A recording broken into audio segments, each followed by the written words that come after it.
Good morning, one and all. So welcome here. So we'll present this workshop on detection, transformer development and deployment by our researcher Ranjith. So Ranjith, over to you. Yeah, thanks, Vivek.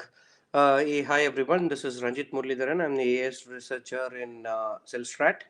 So today's topic, we are going to look at the detection transformers and how this will be utilized for object detection of images. Right. So in the first few, I mean, there are a couple of topics here, but we will just go through it in brief, and we will directly get into the code, and I'll kind of explain that better over there. So let's first understand the basics of what this detection, transformer is all about, right? So this was initially introduced by Facebook sometime in 2020 May. So what this does is it's a single state detection architecture, and it kind of makes object detection pretty easy, right? So all your hand design components such as your anchor generation, non-max suppression, so all these things are sort of avoided, and the overall architecture, right? So it's pretty simple, and within few lines of code you will be able to detect a particular image. So this is a very high level flow of how this detection transformer works. So imagine you have an input image. So it goes through a typical CNN. Then the box that you see here, all the image features are sort of getting extracted, right? And then it goes to the encoder and decoder. Finally, you will have a set of box predictions. So now let's look at what these box predictions would do, right? So in these box predictions, typically it's basically a tuple. You will have a class, and also you will have a bounding box in each of these output predictions. Now, there are two problems which we usually have when it comes to the output. One is like, this output will also have something like a no object class, right? And another thing that we also notice is there could be similar objects that would be predicted in your output. Now, in order to address that, you have something called as a bipartite matching loss. So we'll look into that in later, but this is the overall one. So you pass it through a CNN, you get all your enriched image features, and then you pass it on to your encoder and decoder, and then you get a set of box predictions. Now, what it does is, using the bipartite matching loss, it will sort of look at the loss for each and every output, and then it will detect the right prediction. Okay. Now, let's look at what happens typically in a bipartite matching. Now, in a bipartite matching, so as I mentioned before, so it basically matches your ground truth with your prediction in order to address the null or nothing class, as well as it will also address the component which you deal with your real-time annotations, right? So when you have real-time annotations, what happens is there will be similar objects with the same annotations. So in order to achieve that, we have this bipartite matching. Now this follows a particular algorithm which is known as a Hungarian algorithm. There are totally 5 different steps in this Hungarian algorithm. So let's look at what each step does in the form of an image, right? So assuming that this is your initial input, right? So you have your weights and classes. So first, in the first step, what it does is it will do a row-wise reduction. So basically, it will try to calculate the lowest weight in each of these, right? So if you look at this, in each row, you have 10, 10 and 15 as the lowest weight, right? So first it does a row-wise reduction, and it will uh, compute here. The second step, what it does is it will do a column-wise reduction. So from the step one, right? So it will look at each and every row, and it will look at the least uh, weight, and it will then do a column-wise reduction. The third step, what it will do is it will test for the optimal assignment. So in this case, what it does is it will look at where your zeros are more, and then in the step 4, it does a shifting all these zeros. So if you look at this, all your zeros that you see here, right, are shifted, and then finally it will do the final assignment. So this is like a overall view of what this algorithm does. So now this algorithm is basically used while computing the bipartite matching loss, and for each loss that it identifies, it will map your ground truth as well as your, so that is what we have seen in your previous one, right? Sorry, yeah, over here, right? So where is this? Yeah, over here, right? So for each one, it will compute the loss and it will identify the object with the least loss, and then it will do the final assignment with for the bounding boundaries. Now, in this, Can you repeat this row reduction and everything once more? Hungarian yeah. algorithm. All right. So consider this as your input, right? The image input, right? So these are your pixels, assuming these are your pixels, right? So first what it will do is it will do a row wise reduction. So for each row, it will compute what is your lowest pixel over here. Okay. Okay. And then it will do a column wise. From this row wise, it will do a column wise. So if you look at this, you have in this column, you have 5 as the lowest value, right? So like that, it will compute the lowest value. Then, Oh, and also it will subtract from it. Okay. yes, correct. Right. So whatever the values that you identify here, it will subtract from it and it will mark it as 0. Okay. Because we always want to identify the maximum resolution of a particular image, correct? And we also want to get an enriched image. So it will identify those areas or the features where you will have maximum output. And that is why it will pick up the highest value rather than the least value. Okay, got it. Right? And then it will do a shifting of those. So for example, I mean, just consider this box, entire box as an image, right? Your object could be in somewhere in this region. Got it. Right? Rather than the 0 region. So that is why it is trying to understand that, and it will do a final assignment here. Can you explain shifting zeros? That part I didn't understand. So shifting zero, this one, yeah. So shifting zeros is, it will automatically do, right? So let's look at this one, right? So you have some kind of values here, right? So you have 15 here, 10 5 and 5 here, right? Now you cannot really detect an object like this, correct? So what it does is it will just shift those zeros into one corner, and it will get the true value, or rather the true image, or rather the true object which is available in that image. So your 0 gets shifted here, this 0 gets shifted here, okay? And if you look at it, you want to have your highest resolution, as I mentioned, right? Now, Right. 5 and 10 is there. Typically, you have, so what they are doing here is it automatically gets added. Your 5 and 5 gets added into 10, and that 10, I mean, see, this 10 and 15 can be shifted anywhere. Okay, it Right. need not necessarily be like on top. This is just an example I'm quoting. But what happens is you have 1, 2, 3, 4, and 5 values, right? And 5 value is the least one. So if you look at it, your top 2 values are 15 and 10, right? So it kind of gets, these two gets added into 10, and it gets shifted here, and this 15 gets shifted here, thereby adding more zeros. So you But want you to have get taken the off accurate, other 15, right? Because 215s means that will have maximum resolution, right?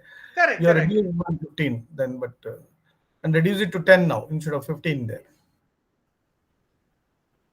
Rather, you are reducing the resolution there. If I speak in the language, what you're saying is that 1515 is a place where you have more resolution, right? And now you are making it 10. I can understand shifting that part. I got it, right? But you have made 15 to 10 because that is a place where you had more resolution of the image. And right. yeah, so I am not getting why you reduced it rather than giving more prior to the part of the image. Okay. Hope I'm clear with the question. What you're right? Oh no, got it. Okay. Okay, so maybe I think I sort of That's okay. Fine. The one that is on the column 2, 3, instead of 15, it should be 20, right? Because you shifted those 5s there. So 10 plus 10 should be 20, probably. It's right. Yeah, I don't know. So basically, I'm going with the concept. Why we are doing all this thing is that you have to find the location of the image where you have maximum resolution. Correct. Yeah, absolutely. So Maybe the row reduction, column reduction made sense for me, but when you are shifting zeros, I'm a bit confused, right? 15 is a place, right? You cannot change the location of the resolution where it is, right? See, you know that, see, the maximum resolution of the image, you could find something there where 15 is there. Rather, you reduced it, and where 10 was there, you made 15. So that part I'm a little bit confused. Yeah, probably we can have a look at the paper later on. Yeah, absolutely. Maybe I think I might have put the wrong numbers, maybe, but yeah, probably I'll just look into that and get back, right? So Sure. yeah, but the overall concept wise, it you kind of understood, right? Yeah. Only was trying to understand this Hungarian algorithm. That's right. Okay, move on, please. Sorry. Okay. All right. So this is your overall DETR architecture, right? I mean, it's somewhat similar what we saw before, but this is your actual one, right? So there are 3 basic components over here, right? So you have the complete CNN backbone, then you have your encoder and decoder transformer, and then you have your prediction heads, which contains all your feed forward network, and finally you get your output. Okay, so now let's kind of go into the code, right? So from there we will kind of look at. So okay, so 1 second. Yeah. So please go to cellstrat.hub. This is your landing page that you sort of get. If you have already not registered, please feel free to register. It hardly takes a minute, and then you just kind of start your workspace over here. So once you start your workspace, maybe it typically takes about a minute or two to kind of launch your Jupyter Lab notebook. Meanwhile, let me also share the sample codes in the chat. You can download it. Give me a sec. Okay, so I've just pinged everyone the drive link.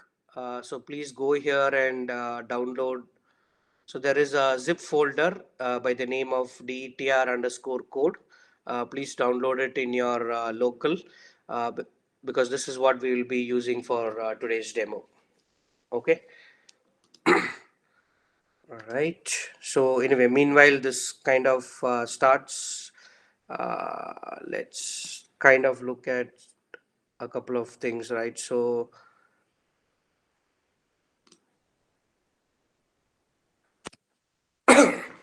so anyway, so I mean, meanwhile, the Jupyter Lab starts. So let's quickly look at these components, right? So I'll just explain on a very high level, and once we sort of get into the code, we'll understand more, right? So in your encoder decoder transformer, as you see, this is your overall architecture.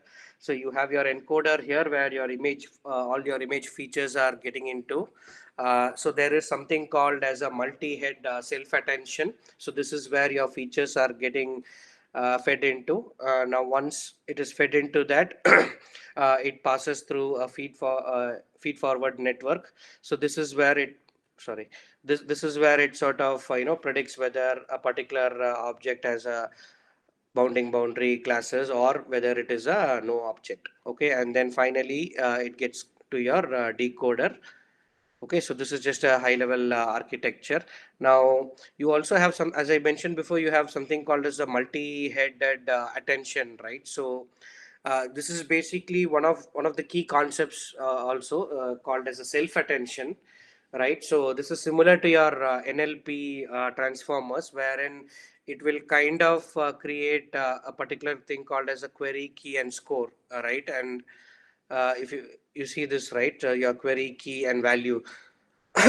So from your network over here, I mean the image features, when it is fed into here, it kind of gets your proper representation of your image.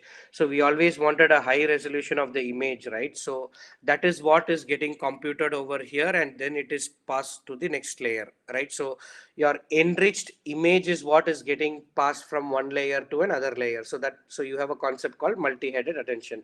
So we'll look into this more in the code and things like that. And just finally, before we go to the code, there is one more concept, which is a panoptic segmentation. It is same as your DTR only, but it's just an add-on, wherein instead of just predicting the class and the bounding boxes, it will also add another layer with all the masks. Okay. So let me go and check if it is, yeah, okay. So now it's open. So let me just go and launch my Jupyter lab. So now before it opens, right? So let me just show you something. So all right, so in our landing page, right? So if you just go to your expansion packs, you can click on add more packs. So you have a lot of expansion packs, not just on computer vision, but also other. But if you go and subscribe the computer vision pack, you will also get today's code as well as other computer vision packs. Okay, so I'll just show you where it would be.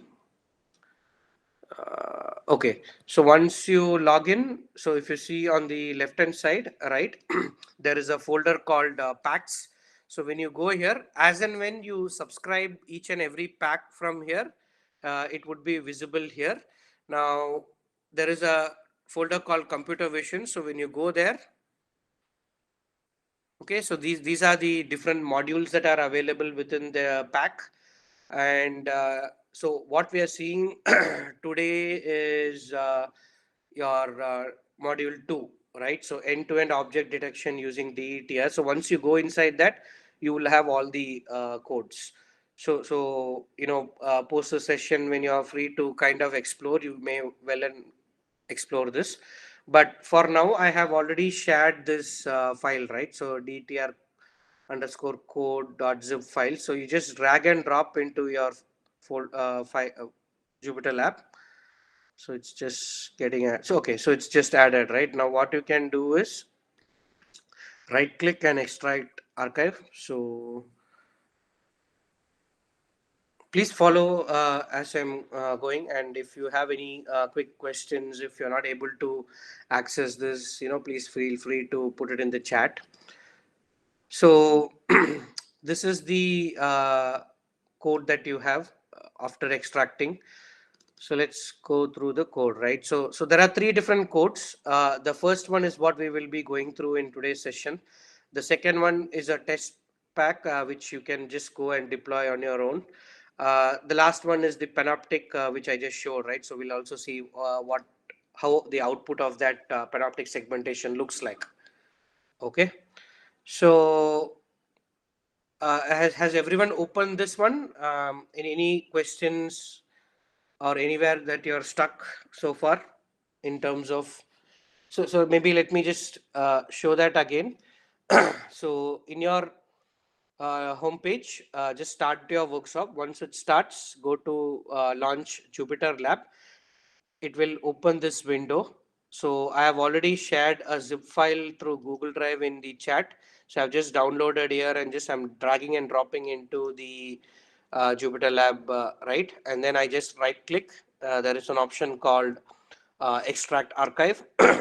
Once it is extracted, you will have this folder created over here.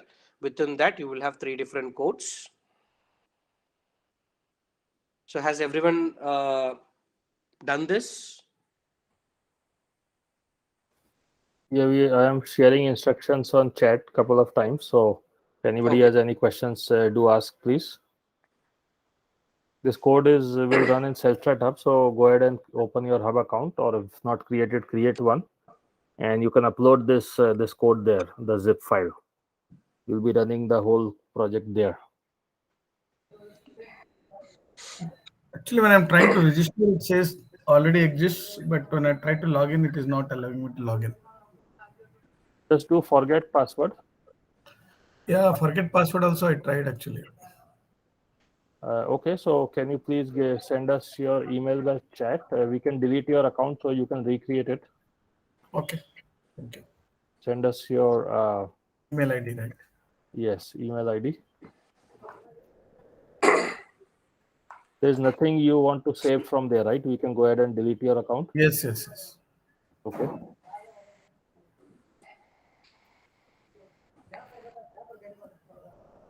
Okay. All right. So so at least if what about others? Have you all reached at this stage? Shall we start executing the code?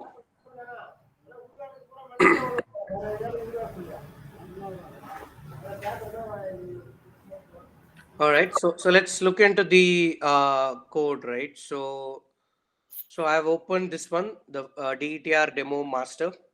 So that's what we are gonna look at. Okay. So and by the way, this code is present in the Vision pack, as I mentioned before, module 2. Okay. So once you double click and open, it will ask you for a kernel. So here in this case, I have already chosen a kernel. So by default, so you have different kernels over here, right? So Python, PyTorch, and TensorFlow.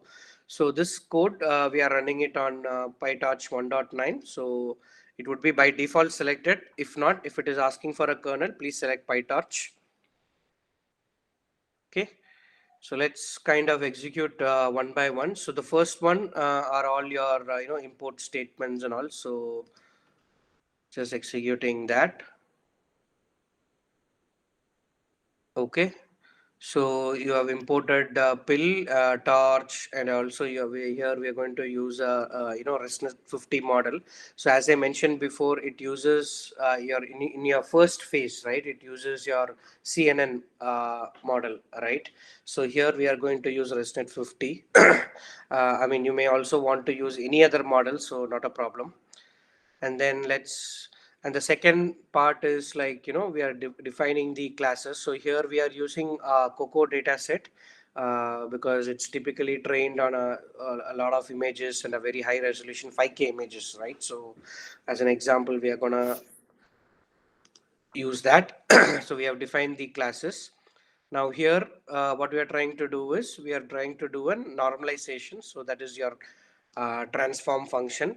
And also once your output, right, that there is boundaries, right? So you want to define it. So that is what we are trying to do here. So let's just. Yeah, just a moment. Let me come in here. Suresh, your account should work now. It is confirmed. You can log in now. And Jay Ganesh is asking a question. So Jay Ganesh, you can upload the codes sent in Google Drive. Okay. Yeah. So okay. So I've already pinged you this link in the chat. There is a dtr_code.zip file. You can download it and upload it into the lab over here. Okay, as I showed you before here, and then right click and extract it. Okay, but then I mean right now you can do this, but at a later stage, if you still want to explore that, you can go to the home page, I mean the landing page. Here you have something called as your expansion pack. Click on add more packs and you can see deep computer vision. There you just select get pack, and I think there'll be some instructions there. Maybe let me just show you that, right? So for example, you see this get free pack. So okay, I mean, since I've already opened the notebook, I'm not able to subscribe. So you can just click on get pack and select that, and then it will be added here. So if you see here, I've already added Python, computer vision, and deep learning packs over here.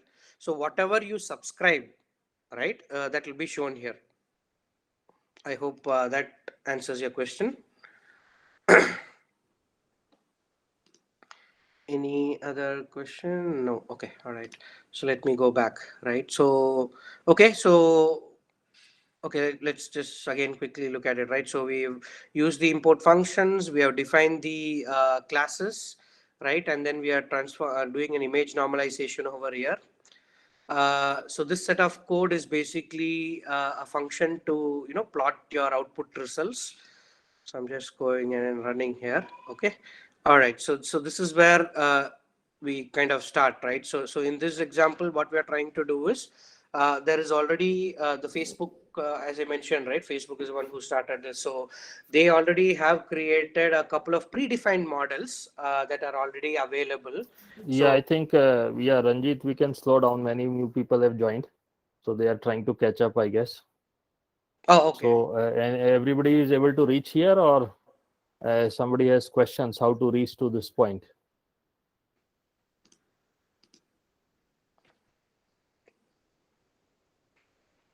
I can't add a pack, Vivek. Is it because mine is a free tier?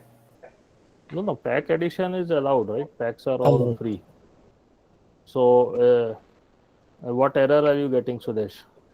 I don't see the pack, even though I added it, because it said alpha, so maybe is that the reason? No, there shouldn't be any problem. Packs can be added. And okay, you can send me, Sudesh, screenshot by WhatsApp. Okay, personal WhatsApp. Any others having any trouble or able to reach to this point where you are running the code?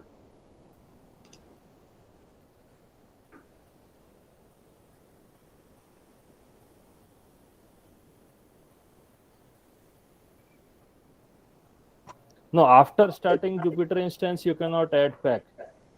Everybody, please note, to add a pack, you need to stop your instance, please. If your instance has started, if you start the workspace, you cannot add the pack. So you need to stop the instance and then you can add the pack. So please, everybody note this critical point. So team, you can see the thing here, right? So if you have already started the instance, you will get an error message like this. Okay, so you have to stop it, add it, and then you have to start your instance. Okay. But pack is not needed because the code for this workshop is shared by Google Drive, right? You can download from that Google Drive link in the chat and upload to your hub. So pack is not needed for the purposes of this workshop. You can do it later.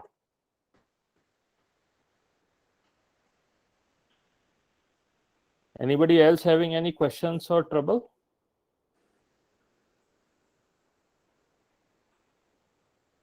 Okay, Nukala is asking, Akshit is asking, can you show the extract option in Jupyter? Right click, extract archive.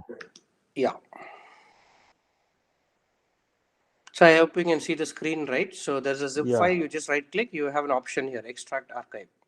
It will unzip the file right there. Any other questions or any other trouble anybody facing? Okay, so we assume everybody is fine. So maybe you can do a quick overview from start again, Ranjit, not in detail, but just from the top of the code. Right. So I hope everyone has extracted this. So these are the notebooks, right? So I've just opened the first one, right? So the first step is to kind of import all your required packages, right? So that is what we sort of see here. And in the second one, we define the classes and the colors. So this is basically we are using the COCO data set, which has been trained on so many millions of images with a very high resolution. So we're going to use that as our for this data for the demo. Then in the third cell, what we're trying to do is we are going to do a image normalization here. So that's what you kind of see here, your transform function. And also for your output, we have some pre-processing that is required. That is what you see here. Then for plotting the output, that is the end result, right? So we're using a function over here, plot result, and we have this code over here. So this is again a function that we are defining. So till here has everyone executed?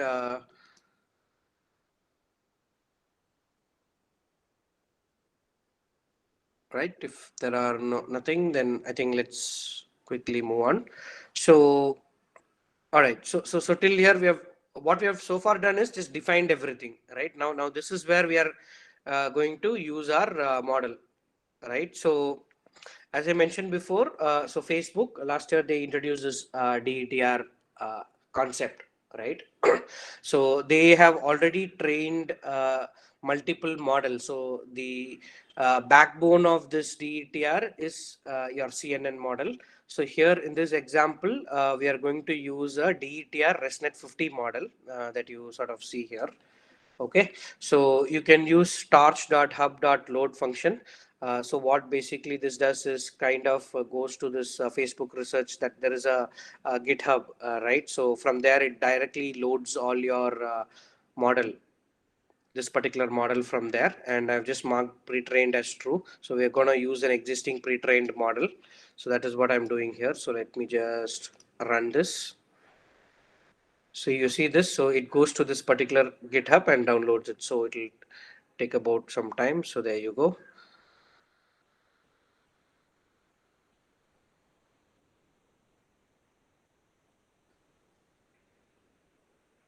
All right, so once this is downloaded, so you're good to go, right? So next step is, so here's where we start our output, right? So what we're doing here is we're just getting a particular image, right, from this particular COCO data set, right? So we are just getting that and putting it into a variable called URL, and then we are getting that image and storing it into IM. Okay. After that, we are going to run this cell, right? So here what it does is it unsqueezes the model, right? And then it kind of propagates the model for the output, and it gives you all the bounding boxes and everything. So let me just run this. Okay. So yeah, okay. So this is run, right? So here what we are trying to do is we are trying to identify the probability at which that particular object is detected. So that is what you see the keep function here over here, right? The variable. And then here, these are your bounding boxes. Okay. Now I'm going to use the plot function, right? We have already defined the plot function, plot results function here. So using that, we are just passing these variables, that is your image, your probability, and also your bounding boxes, right? So once you run that, all right, so you will get something like this. So you see this. So this was the input image that we have given, and here it will identify where all the objects are there.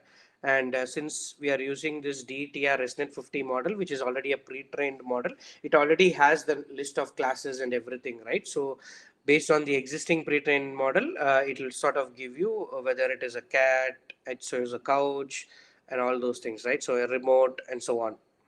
Okay. So till now, is everyone clear what we have done so far? Any questions? For extracting zip file, you can right click and download archive or extract archive. Sorry, there's a question in chat how to extract zip file. So right click extract archive on the zip file name. I hope Jaganesh that is clear. You have to upload the zip file here. There's an upload button, or you can drag and drop from your local computer. And then you right click and extract archive. That will do it. Any other questions?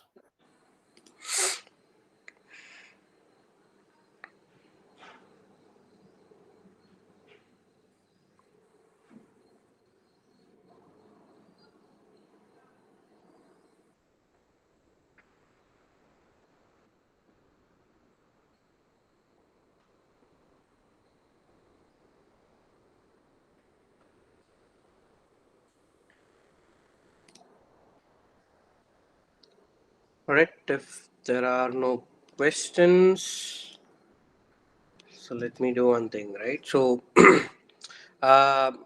so there is, okay, so there are a couple more codes on multi-head weights. So and also self-attention weights. So we will just come back to that. But before that, does anyone want to test this? So there is another code which is Dtr Demo Test. Okay. It also follows a similar structure, but does anyone want to share their screen and try this?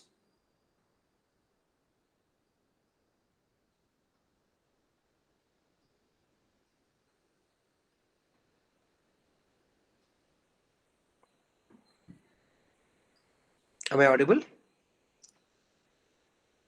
Yeah, you can only show it, I guess. Okay, all right.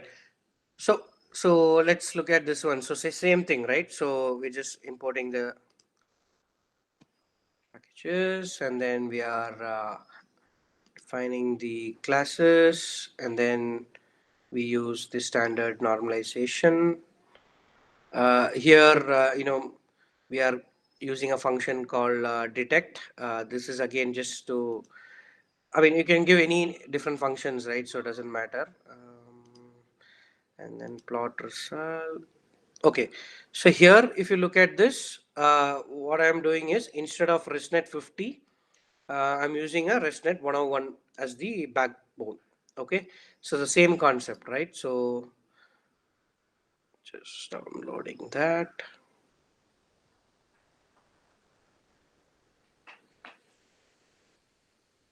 So there are multiple models that are available in this particular Facebook research GitHub page. So in the earlier example, we use ResNet 50. Here we are using ResNet 101. Okay. And if there are, multiple type of predictions to be done on any particular image, right? That is where, so here you go. So this is a sample image that we are having. Okay. Compared to the previous image, you have a lot of details over here, right? There are a lot of person. There are so many objects that are available. So here, let's kind of run this, right? So here, if you see the same concept that we are doing, right? So there you go. So what it does is for each and every object that it identifies in a huge image, it gives you the bounding boundaries. It gives you the predicted value of that object, right? And also it will also give you the probability of that. Okay, another sample image is this one. Let me just keep running that, right? So this is another sample object. So it will take about a couple of seconds for the model to run, and it will give you the bounding boundaries and boxes. Okay, clear? So you can either use ResNet 50 or ResNet 101. And again, whatever model, the backbone model that you choose, it's again trial and error, right? It depends upon what kind of an image you want to choose. If there are so many things, so many objects, then you may want to sometimes try with 101, or sometimes 50 itself works, right? So there are multiple backbone models which are available. So you can use whatever you want. Okay. Now, the next one is basically just an add-on to what we have already seen. So we already know that using this DTR model, you can directly get the predicted output class, your probability, as well as your bounding boxes, right? Now, over and above that, you have something called as a multi-head attention weights, right? So let's just look at what basically it does. So this is the code. So you basically need not worry too much about this code, right? So what they are trying to do is whatever output that we already have, right? We are trying to do a feed forward and move it to multiple layers here. Okay, so let's look at the output. I think from there we will, yeah, 1 second. All right, so basically your multi-head attention, what it does is, so over and above it detecting a particular object, right? What it does is it will create different images. So this is what you see here, right? So it will identify where that object is there, and then it will identify the bounding boundaries. So like that, if an image contains 3 or 4 or more images, objects, right? It will identify where your pixel, your mask is applied, and from that you see this. So there is a image mask over here, and you have your object here. Same way, there is another remote here, you have your mask here. So like that, it will identify multiple images, and from here you can see how each object will be classified, or the boundaries will be there. Okay, so that is one. And you also have one more, which is your self attention weight, right? Again, what they are doing is the output of the CNN, they are just adding it here, right? So let's quickly look at that. Did I use something? Yeah, okay. All right, so this is your self-attention weight, right? So what we have seen before is multi-head attention, which is nothing but a particular image will be split into multiple images, and each object would be identified in an image, and it will also have a particular mask, right? And in this self-attention weight, what it does is similar thing, it will identify, but it will give you a kind of a dot. So this will identify where those so these dots represent those objects which are closest to it. Okay, so this is just a small extension to it. Okay, so there are two more concepts. So if you want to sort of explore more, right, you can try these two codes as well. Now this is also another one more thing, which is a panoptic, right? So I'll just show you how the output looks like. So any questions on this code so far? So what we have seen is we have seen the regular DETR, which contains your bounding boundaries and all, and then you have your multi-head attention, where it will split the images and it will give you the bounding boxes for each and every object as well as the relevant mask for it, and then it will give you the pointed self-attention weights, right? So that will give you like a dot in the image which is closest to your object to identify the particular thing, right? The image.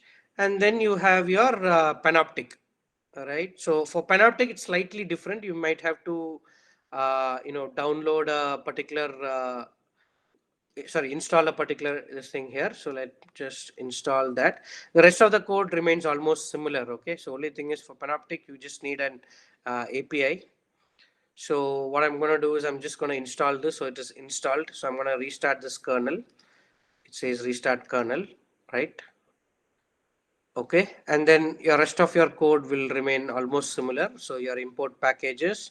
So here we are importing the Panoptic API on top of your regular imports, and then you're defining your classes, right? And then after that, I've already given the classes as well as the normalization function here. And then let's directly look at the Panoptic. So here I'm downloading the pre-existing code the model which is already available. Okay. So so you see here, so each model will have its own naming convention. So you have DTR ResNet 101 _ Panoptic. Okay, you can go and look at the GitHub page to use this effectively. So here is an image which I'm trying to just download and see. On top of that, we are applying this transformation. Let's look at the result, right? So here, so here we have just used a Seaborn function to understand that, right? So what it basically does is, okay, what is happening? Yeah, sorry. Yeah. So you look at this. So, this is not the final output. So let's go into that. So we have seen the multi-head attention, right? So that is what is happening here. So it is trying to, so this is your image, right? So there are a couple of folks, and then you have your umbrella and background image. Here what it is trying to do is it is trying to identify each and every objects. Okay. And then finally, we just apply a Seaborn to get the final output. So this is a mask that is applied over and above your DETR, right? So this will also be useful sometimes to identify a specific object from within an image. Okay. All right. So, all right. I'll just pause here. If you guys have any questions. Hey Ranjit, I have one question. Okay, so if you have a custom data set, okay, I think this is what I was showing is that already trained using the COCO data set, right? Okay, correct. So if you want to do with a custom data set, how to do fine tunings? Do you have any examples or things? Or I don't have an example right away here. So basically, I'll just tell you the logic, right? So if you have a custom data set, okay, so the concept remains same. right? What you do is you define your classes. What is the class that you want to have for your custom data set? Okay, and you can still go ahead and use the existing pre-trained model, but then you have to use a concept called transfer learning, right? So you have to retrain your model using your new set of data or the custom data set that you have. You can even use transfer learning, and then you can predict your output.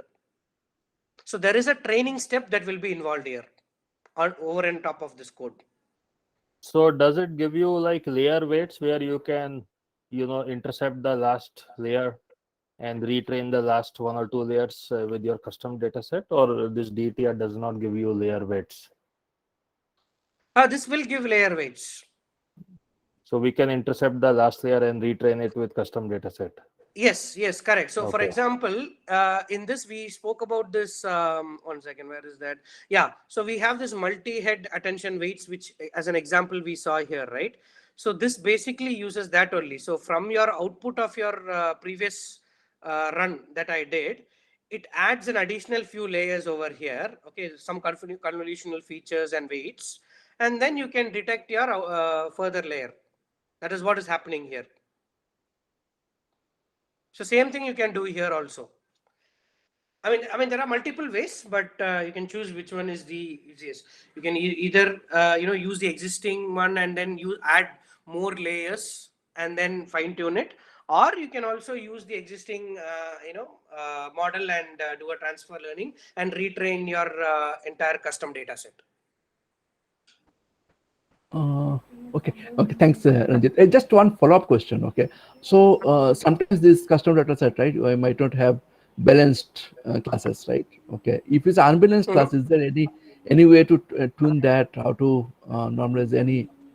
Any idea about this? Or let's say I have got some classes which is more instances, but some objects is less instances, right? So is there any way to balance? Yeah. Right. I mean, so you're talking about unbalanced classes, right? So let's say one class you'll have 80%, another class you'll have 20%. Yes. Such kind of thing. Okay. I mean, the usual oversampling techniques will kick in, Yeah, right? sampling techniques can be used. The so usual you'll oversample the underrepresented class, isn't it, Monimai? So that's the normal process. Okay. There is no other way to avoid that problem, right? Model will bias towards dominating class. So you need to balance it by oversampling underrepresented class. There is no other solution we have seen so far in this word. Right. Anybody else has any comments?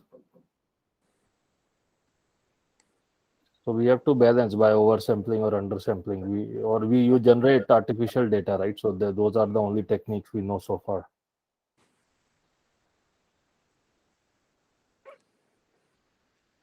Ranjit, sorry, you were saying something? No. I mean, I was also talking about the sampling techniques, right? I mean, there is no other way. So before even we kind of, import the data here, right? We have to do that sampling and then you feed in the data to the training model.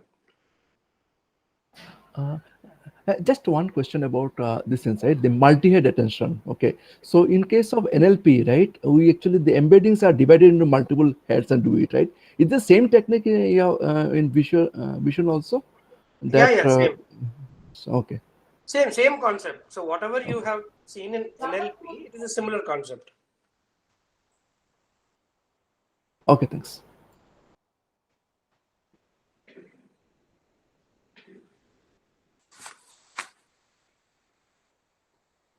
Okay. Any further questions?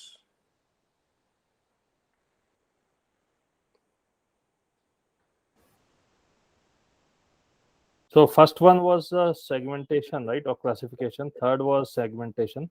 What was the demo test? The middle one? It is the same thing, but we are just using a ResNet 101 model. So the first one, it uses ResNet 50 model to gauge the output, and it also has a further add-on which is your multi-head attention and self-attention. This is using your 101 ResNet 101 as the backbone. And the last one is like a add-on again, which is like a mask added over and above your basic prediction. Right.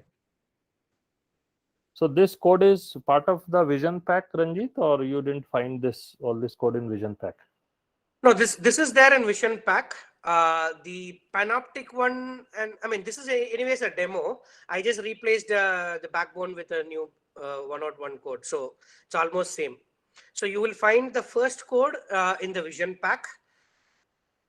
The last one is not there. Probably we will also add this as part of the Vision Pack as an example. Yeah, we can augment Vision Pack with this. Correct. So Urvashi can do that. Urvashi is updating the packs. Right.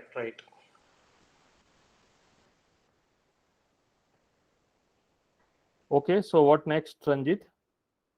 I think we want to cover the deployment on the cloud, maybe. Right. So Ranjit, you want Bhavesh to come in? Yeah. Or you want to try that? I think Bhavesh can try it. I have not reviewed that code yet. Fine. So folks, so the next, so thanks Ranjit, excellent presentation. So the next step here is a deployment of this solution, right?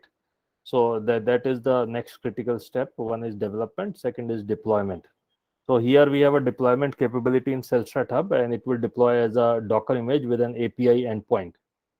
So are we interested in going through that?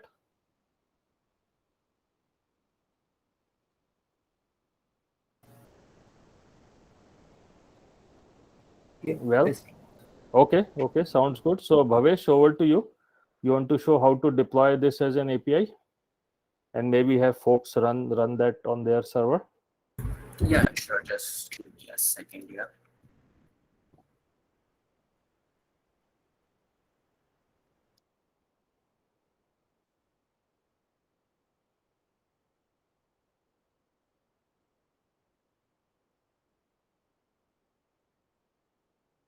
Yeah, just let me share.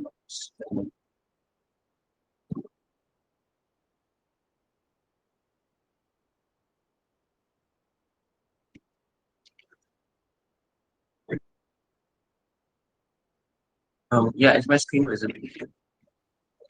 Yeah. Okay, so hello everyone. I'm Bhavesh, and I'm again an AI product developer at CellStrat. And yeah, so thanks Ranjith sir for that session on detail. So now we'll start with like the deployment of that same model. So as an API. So if you have ever tried deployment in the past, you would have probably gone the Flask route. So you would have created a Flask app API and then made a post request to your model and then got a response, right? So something like that. So Hub API deployment model is also kind of similar. So we create a endpoint, an API endpoint, and we make a post request to it, and then we get a response. So behind the scenes, of course, our model will make the predictions, decode the inputs and everything of that. So to do that, I think everyone has already started their workspaces. So I guess I don't need to do that, right? So yeah, so so just before I start, I just wanted to quickly mention that there is a quick start available already. It's not on this model, but if you have not used Hub API till now, later on, maybe after the session, you can also go through this quick start. I'll just put the link in the chat box. So this is a simple image classification model and walks you through how you can deploy your model, a simple image classification model with Hub API. Yeah, so it contains some extra details and all of that. But again, we'll be still expanding this docs much more with more details for more complex models like Dtr. So Dtr is again a slightly bit more complex model, but still we'll cover it today regardless. Actually, not that complex. It's pretty much straightforward. Yeah. So okay. So before we start, I just want to talk about the 3 steps that are involved in deployment with Hub API. So the first thing is we first initialize the project, a Hub API project. So what does initialization mean? So it basically means that we will start by running a command which will automatically generate the boilerplate code. So if you have ever ever done web development, then you would be familiar with this. But regardless, Initialize will basically create a bunch of boilerplates so that we don't have to generate all of the code from scratch. So it essentially creates the Docker file and everything already. And even if you don't know Docker, that's fine because it's all managed automatically by Hub API. By our platform. Another thing is the second part is you integrate. So once the boilerplate is generated, you have to put your own code, right? So you bring your own code, your own model, and then you put it integrated. So that's again a small process. So that's also that depends on your model. So that's not really the Hub API's part, but that depends on your model. And the third step is then we build our model, our project, and then we deploy it. So build and deploy like commands which can be run consecutively one after the other. So we'll start by initializing the project. So I hope everyone's on the same page. Yeah, so just put a yes on the chat if you're ready to get started. Deployment yes on the chat or any kind of response. Or if not, then basically just open up your Jupyter Lab, and if you see this big blue button, right, this plus button, if you click on this launcher will open, and here you can select the terminal. So actually, what I do is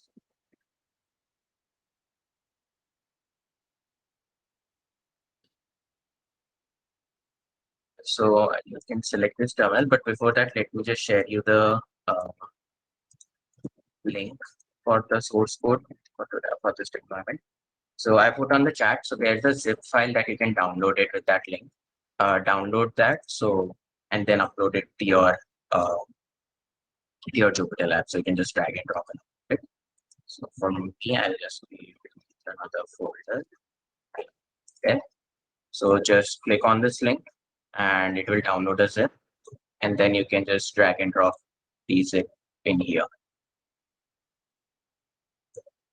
Has everyone done that? So like, has everyone got the link to download?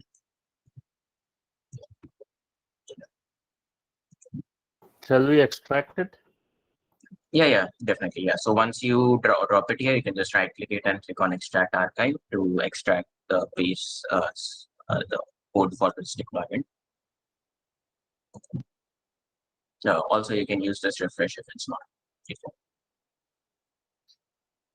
So in our code, we have a bunch of things. So we'll go over them in the integration step. So we'll start with the initialization.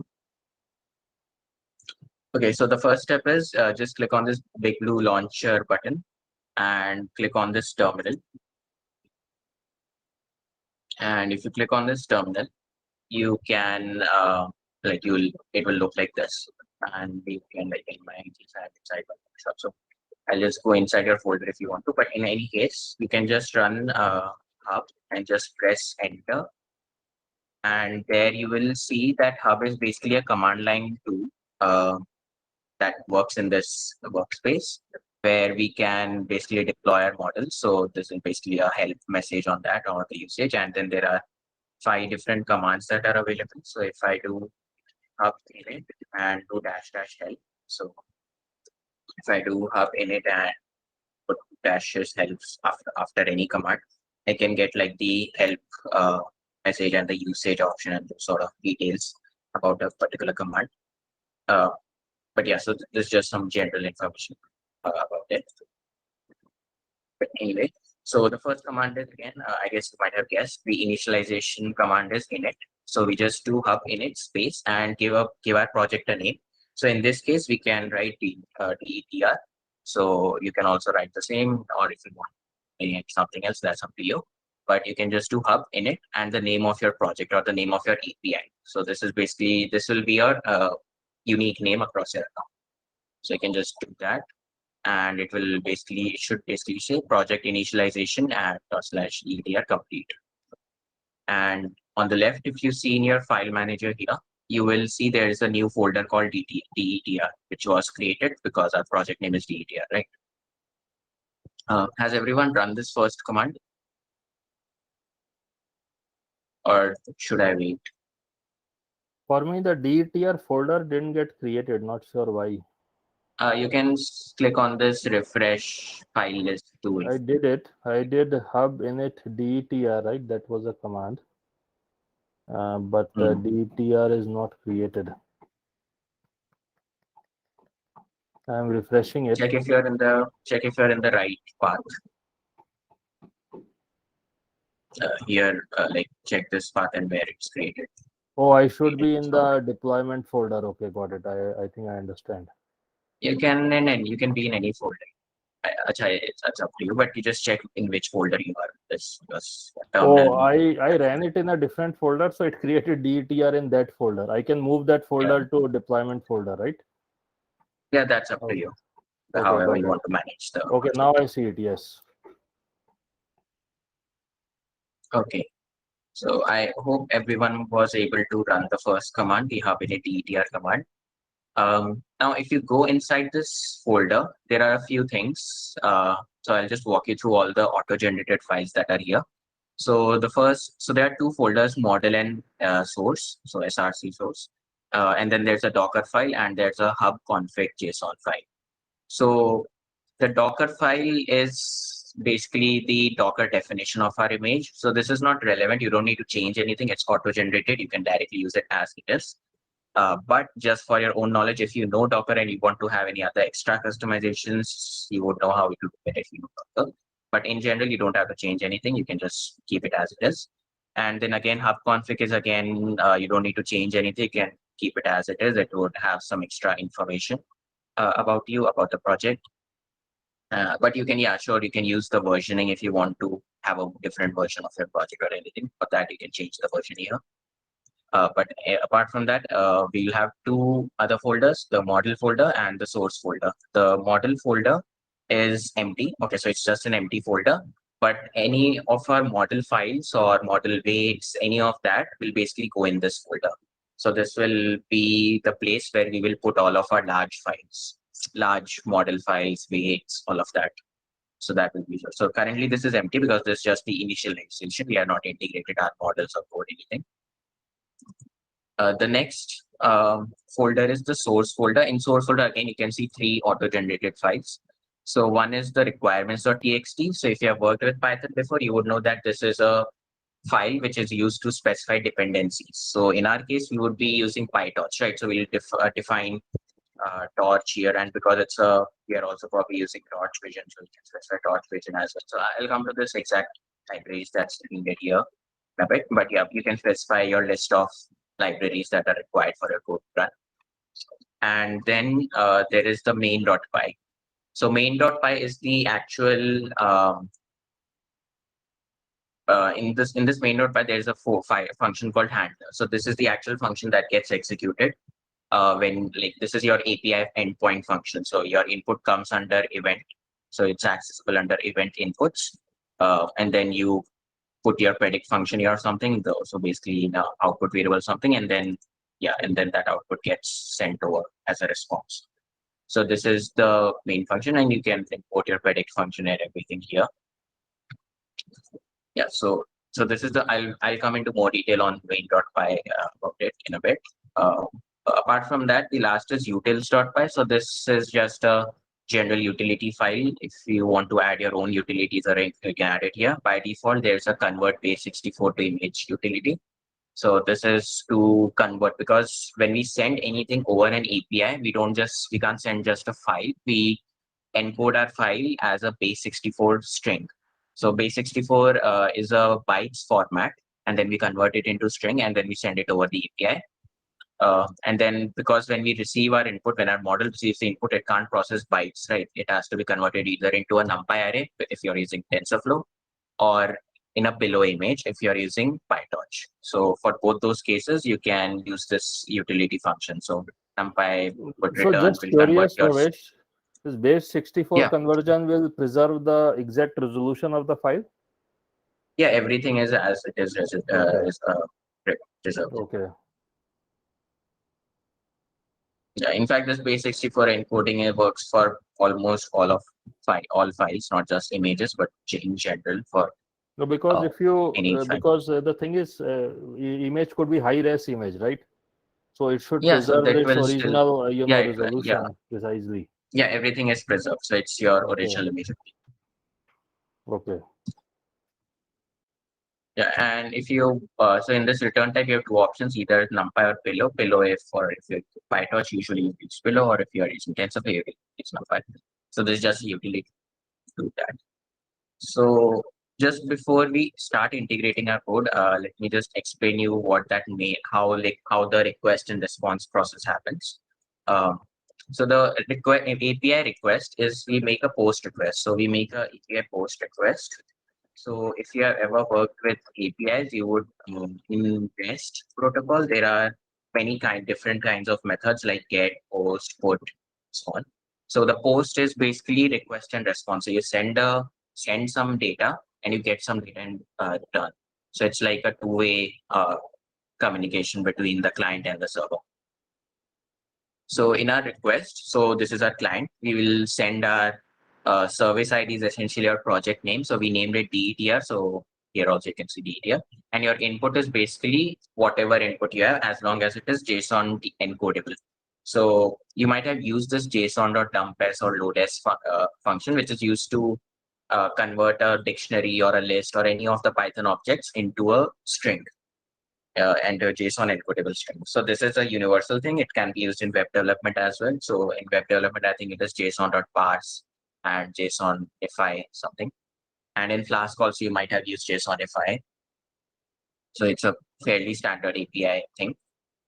So our input, because we are doing a image detection model, so we would be sending an image, right? So we would send our base64 encoded string of image. So we'll take our input image, encode it as base64 string and send it as our input.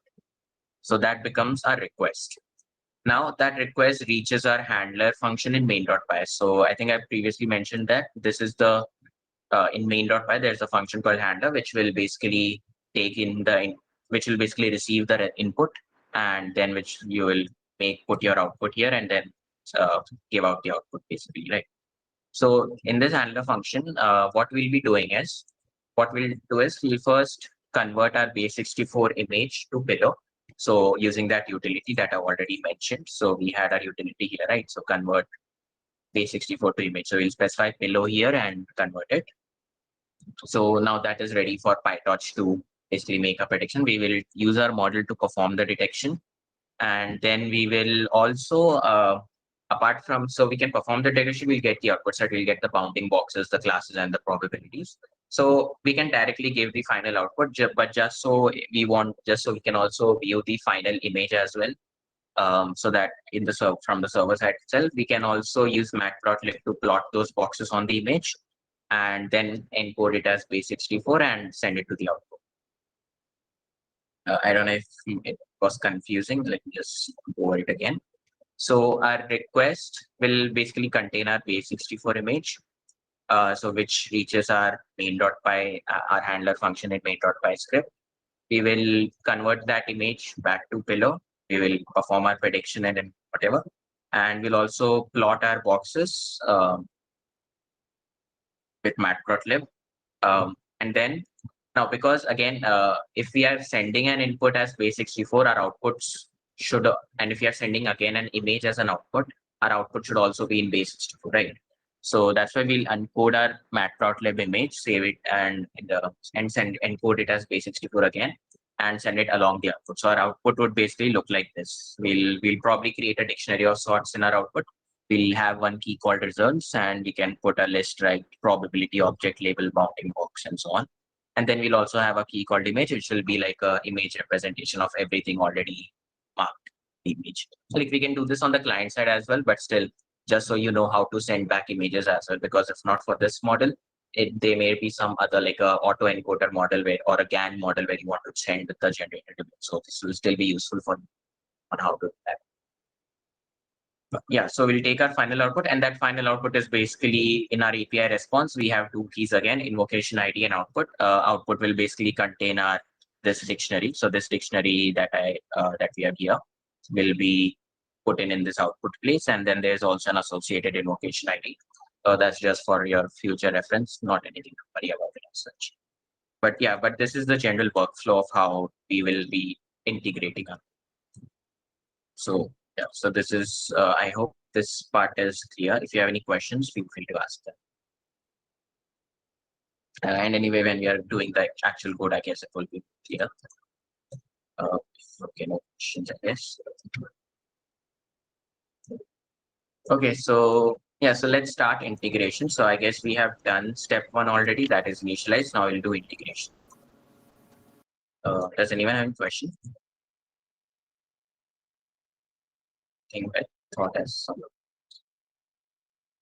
Okay, so yeah, so when you unzipped when I sent you the zip file and you unzipped it, you might have gotten a folder called Dtr source, right? So if you just open it, there are 4 files. So it has main.py, utils.py, and everything. So what I want you to do is just copy all of this. So copy all of this and go into your project. So in your project, go inside the source folder, delete all of these. So just delete all of the existing files, and then just paste these files. So these are just a direct replacement. So because it has done so, so these are like the direct source files. So you can just do that. So basically, replace your source files with the ones that we just got in the zip file share. So I'll just go over what in what file. So in requirements.txt, we have 3 libraries, matplotlib. So this is for plotting. In general, I guess for bounding boxes, we can also use OpenCV. In the original code, I guess there was matplotlib, right? So that Ranjith sir had shown. So we are going to use that only. And the other 2 libraries that we require are PyTorch and TorchVision. So like they are specified as Torch and TorchVision. So these 3 libraries are required. NumPy and Pillow, those basic libraries are already there in the image. You don't have to specify that. That's automatically specified. So only these 3 are the primary new libraries that we need apart from the default libraries. And then we also have the main.py. In main.py, we are basically importing a few stuff from Dtr. So I'll cover what's the Dtr. So we'll just first Dtr.py. So in Dtr.py, we have I think you have already seen this part. So so this is the general imports. I think similar one with some more libraries were there in the original notebook that Ranjith sir was showing. And we had our core classes. Again, this is from the notebook itself directly, no changes there. And again, the transforms and all of that is again same. And then in load model part, now this is where things get a bit interesting. So I'll come to this part in just a second. So yeah, so we'll do, so we'll just load, for now, just think of it as load model, but I'll come back to this thing again. Apart from that, we also have these functions. Again, these are from the original notebook, if you remember. The boxy and the scaling part. And again, the plot results are again from the same notebook, except for a few changes. So instead of doing plt.show, I replaced it with save figure. So we can save it in the temporary location. So in your API, if you want to write any files in a temporary location, you always write it in your model oriented. You always write it into the /temp/temp directory. So we'll just save our plotted image as detections.jpg here. And yeah, and a few other things. I think I added the classes keyword again here instead of that. And yeah, so that's the plot results. And then we have our detect function. So detect again is basically we'll take an image, transform that image and unsqueeze it. So transform is just this part. And then we do a forward pass on our model. So we just put it through our model, put the image through our model and get the output. And then we get our probabilities and we only keep the ones that are greater than 0.9. And then we also get the final probabilities as well as the classes. So classes, I mean the class IDs. So so these are the classes. The class IDs would be their index numbers. So 1 would be person, 2 would be bicycle, 3 would be car, so on. So these things we'll get in our classes as a rest. And then we also get our bounding boxes. So we'll rescale our boxes and get them. And finally, we'll return our probabilities of our object, like our detection, the class that it belongs to, and the bounding box. So I guess pretty much straightforward till this part, right? So apart from this model part, just let me know if you have any questions in any other part of this script. So how is this materially different from your default ant versus bees given in quick start guide? That's a different model. Is a different model. That's generally it's just your prediction code, not that much different. Why are you doing this box related code here? So that we can draw a bounding box and return that image as well to the user. So the user gets the predictions as well as a drop box, like the box with. That is part of the model inference only, right? Yeah, that's part of the model inference. Okay.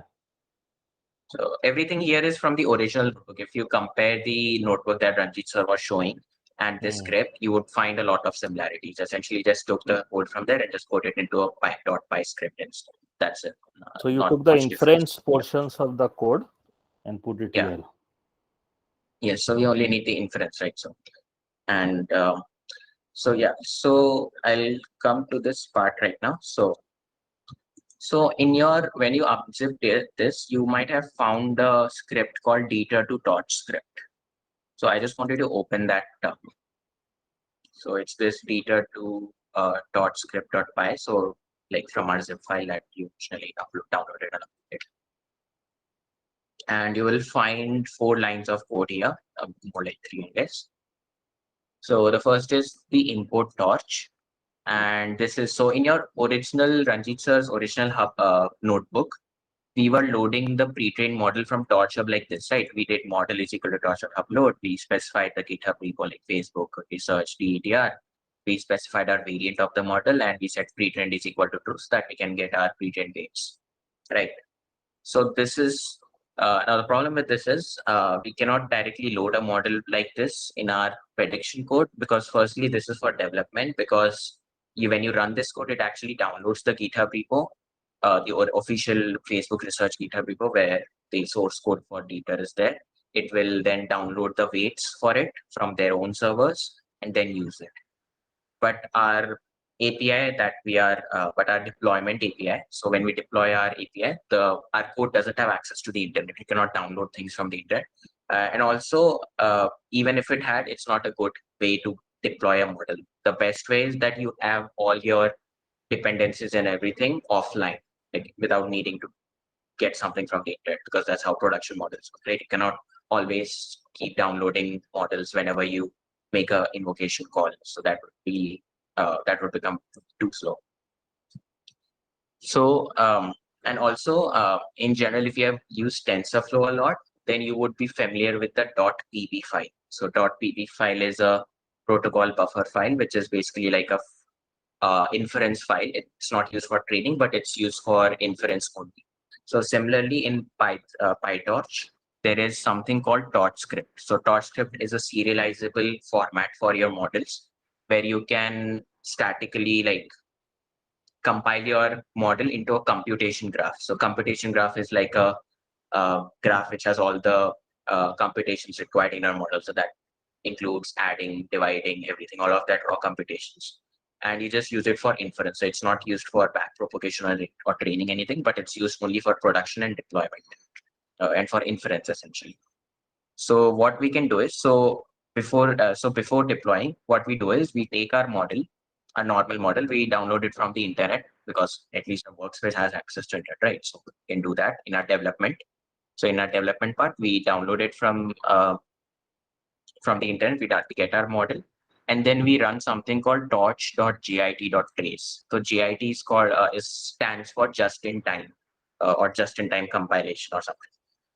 Like just in time is the GIT part. It's basically for creating the computation graph basically.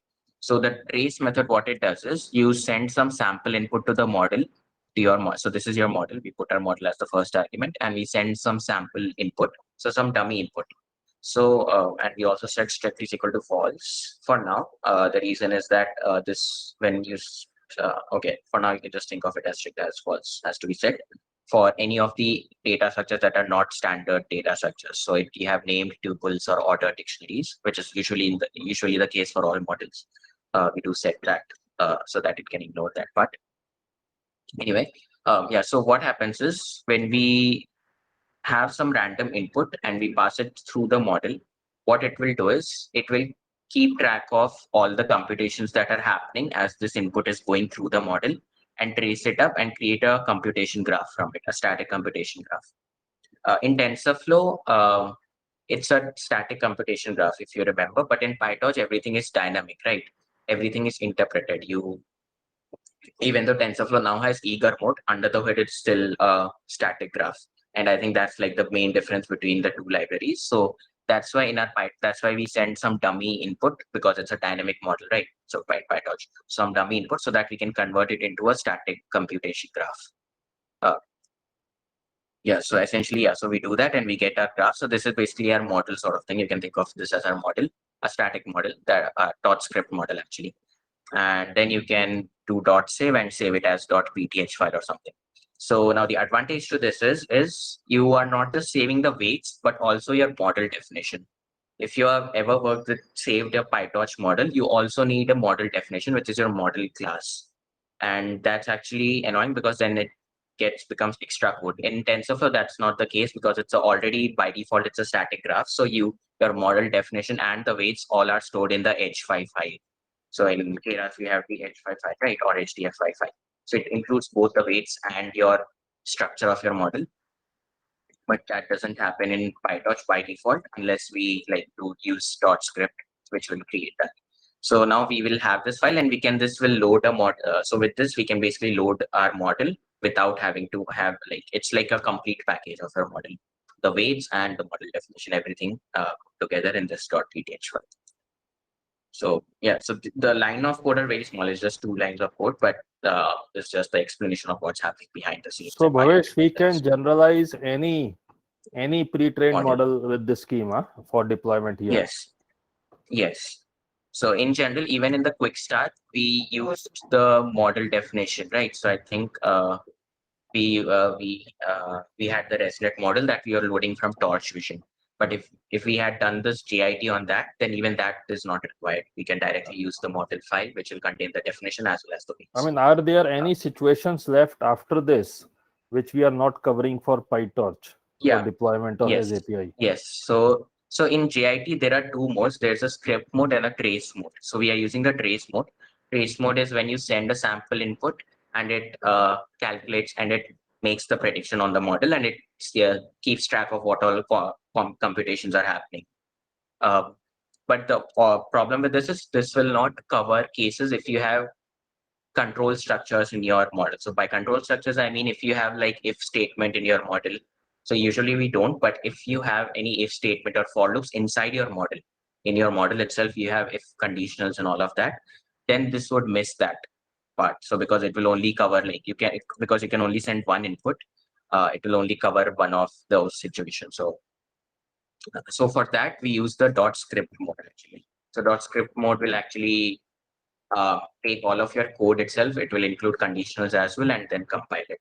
So, and then there are ways to kind of hybridization also, to do hybrid also. So for now, trace is the one that we are using. It's the simplest and straightforward because I don't think we have any conditionals or any loops or anything inside the model. We have to upload the docs for all possible scenarios. Yeah, so there's a nice PyTorch, I think.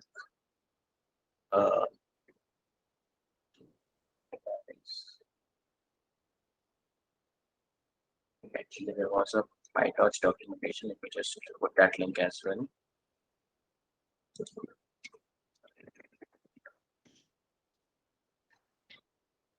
Okay, this one, Introduction to Torch Script. So you can, I'll put this in this link in the docs as well. In general, you can basically refer this document. So this has the entire, it covers both the methods. So tracing an existing module, so which we used, or using the script mode to basically compile the module. And there's also a hybrid approach where you will use both trace and script mode. And also another perk with .script is that you can also use this .script in C++, so without Python itself. So because C++ is a much faster language than Python, right? So like if we wanted to, we could even take this PTH file and use it in C++ to speed up the inference if you want to. But again, we are doing other than inference also, right? We are doing post-processing of, so Python is like, it's fine for now. But yeah. So for now, trace is the one basically. Bhavesh, one question. Yeah. This torch.rand and whatever you give the dimension. This is the dimension of a simple image or something else? Yeah, this is just a simple image. So we'll have one batch, we'll have 3 channels, and I just put 500 by 500 random thing, anything it could work for 100. Because anyway, we in our pre-processing, we will anyway resize it. Plus in PyTorch, it doesn't matter. Your dimension, your size of your image doesn't really change the output, but in TensorFlow it does. TensorFlow, you cannot pass a different input. But yeah, this is basically our dummy image on the only. Yeah, you're right. This is our dummy image. Yeah, I hope that's clear. Yeah, so essentially, so we are just basically what we are doing is we are loading our pre-trained model and converting it into .script using just-in-time tracing. And that will give us a PTH file. So what you can do is you can open up a terminal or a notebook, whatever feels comfortable. If you are opening a terminal, you would have to activate the PyTorch kernel. So you can do conda activate PyTorch. Or if you are using a notebook, then you can choose the PyTorch one and use an exclamation mark to run a terminal command. But I would still want you to like use the terminal. Yeah, so just open up a terminal, run conda activate PyTorch. So I think if you have used Anaconda before, you would be familiar with this, but if not, that's fine. Just it will basically switch the kernel from the base Python 3 to PyTorch kernel. And then you can just do Python and then run the script. So that is d2 .script.py. So just run that. So I hope you know that you can run Python scripts with Python keyword and then the name of the script or the path to the script. So now it's basically making a prediction and keeping track of all the mathematical operations that are being performed to make that prediction. Yeah, okay, first it's downloading the model, the pre-trained model from Facebook. And then it will basically come to this part where it will trace the computation graph. So as you can see, there are 2 models. So one is the ResNet backbone, and then we have our model checkpoint. So no attribute T. Okay. It says T. I don't know. So maybe there's a typo.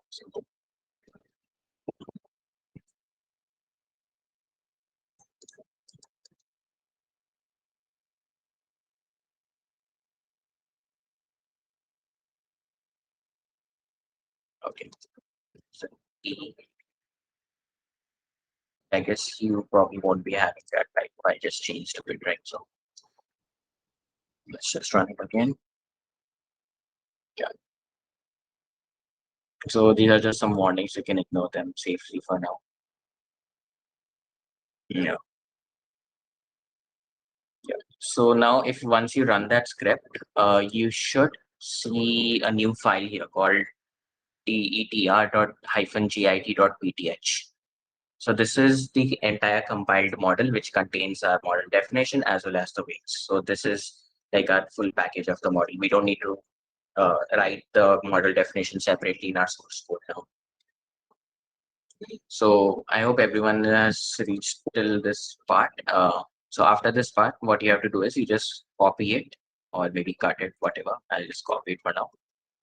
And go to your Dtr project. And if you remember, I mentioned that model is this model folder, which is an empty folder right now, is the place where we'll be putting all of our model files. So you can just right click and paste it here. and just refresh this part with this. And as you can see, we now put our model.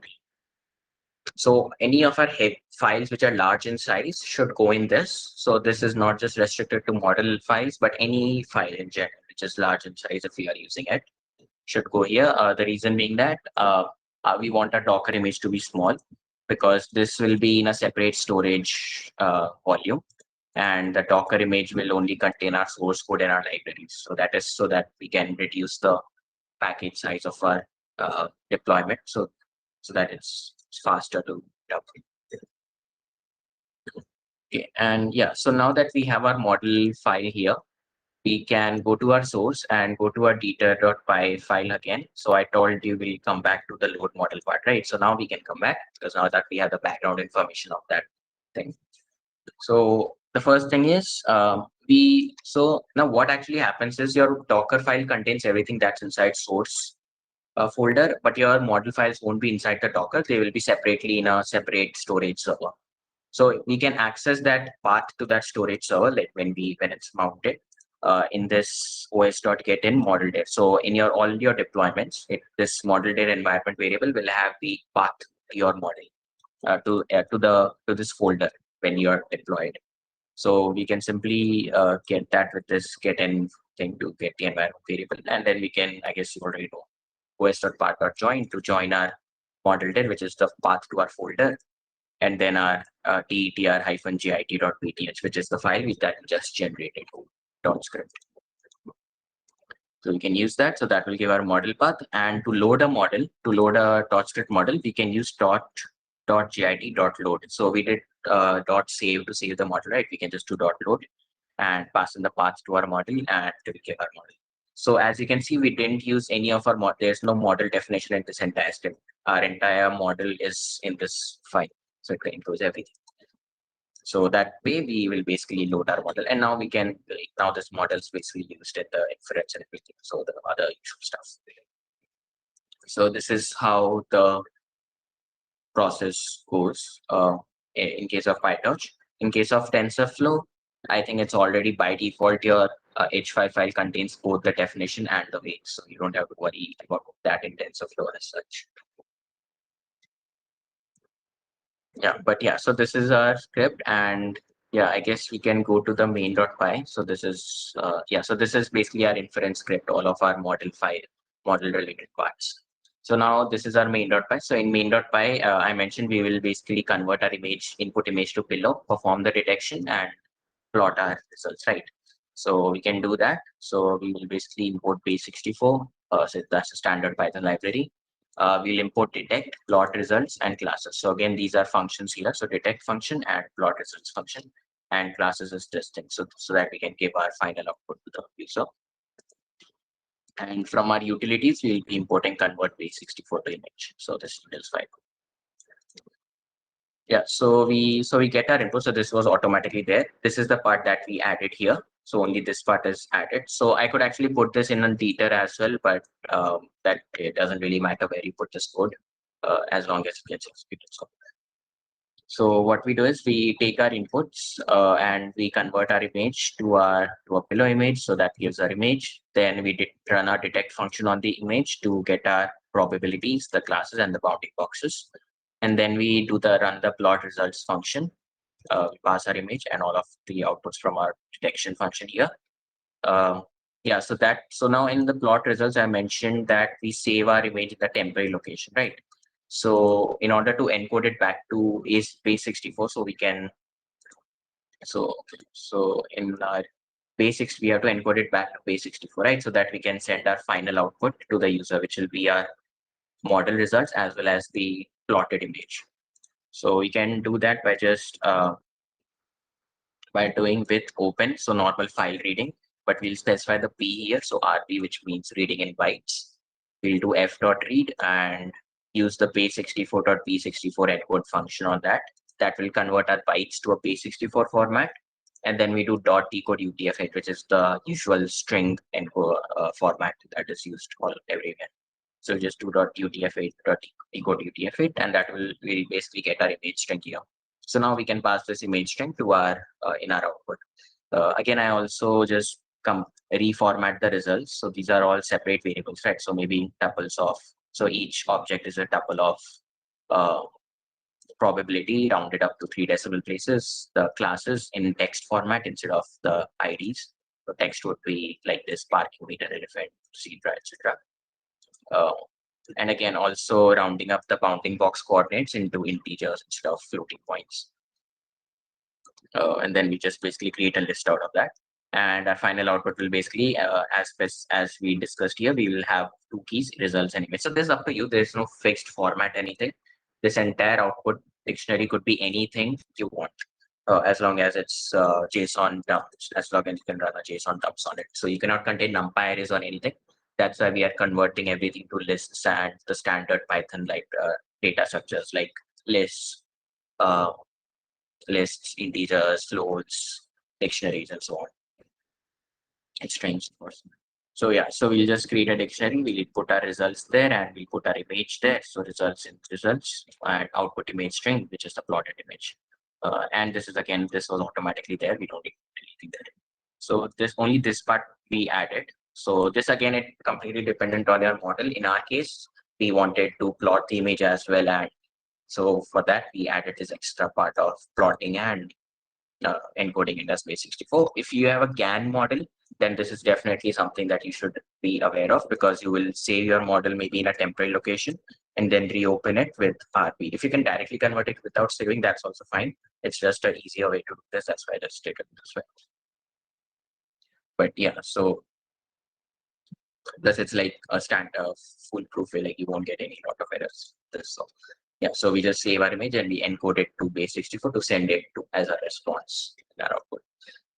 Yeah, so this is our main.py, and we have already looked into our requirements. So I guess we are ready. So we have integrated our code. We have talked about how we can use .script for deployment in production in Python specifically, and those things. So yeah, so the next step, if you have any questions regarding anything that you have done till now, feel free to ask them. Otherwise, we'll just build and deploy it. Or I've actually run the process now. And then while that process is happening, we can discuss. So in the build and deploy, we'll have 2 commands. So the build will basically build the Docker image, and deploy will basically deploy it. I guess pretty self-explanatory. So you just do hub build. So again, if you want to, so now when we create hub in it created a folder called DTR, right? So we can do cd detr. We can go inside our project. So we can basically go inside our project and okay, I guess I zoomed, but I want to zoom out.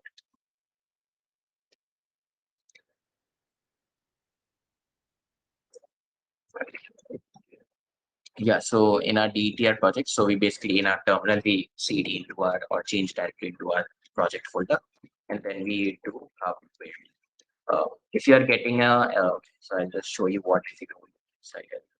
So if you just directly run hub build, it should throw an error.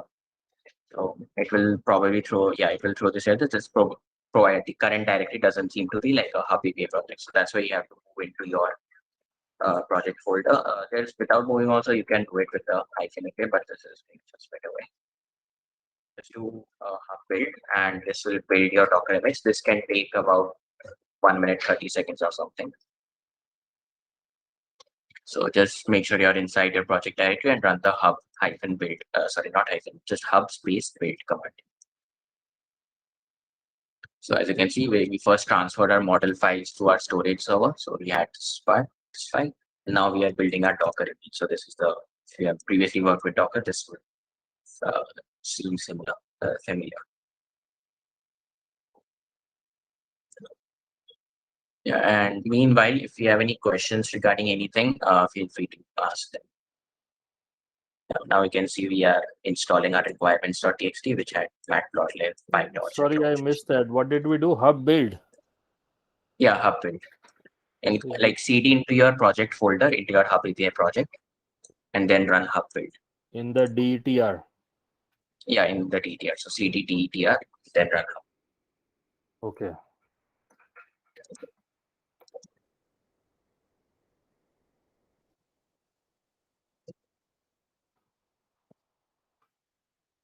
That is important to CD into DETR. Yeah, without that also you can do it, but it's just a better way to do it like this, because like most standard No, it CLIs was, like I page tried it. It execution. wasn't finding the path. So Yeah, like I you have can to do it. specifically specify the path without seeding with the -p flag, Yeah. but without that, if you just seed into it, it will default to the current directory. You don't have to specify the full path then. So that's just easier. So, but yeah, it depends on use case where you're using it. So depending on that, but you can specify path as well without seeding. That's an option. So. Okay, so it seems like on my end, the build command is run. So after build command, at the end, you are probably seeing a message like successfully build the image. You can deploy your model with hub deploy. So yeah, so you can just run hub deploy after the hub build. So hub space deploy. And again, you should be in the same project directory, but you're probably already in that directory. So unlike the ant versus bees model, you had the files in this download, and we just copied them into the SRC. Yeah, we deleted the old files and just over. Yeah, in ant versus bees, we had to change the files, existing files. Yeah, like basically the reason was that so people get a hands-on thing of like doing that themselves. Like it can put the source code, full source code as well. In the hub build, I'm getting a lot of red warnings in the target directory. That's fine. You can ignore that. So these are just probably this part, right? It basically says that below and numpy already exists. You want to replace it because that's already by default available in the Docker, in the base Docker image. And plus torch, and torch you can also again install it. So that's not required. So that, I think that's not. You can skip that. You can ignore that.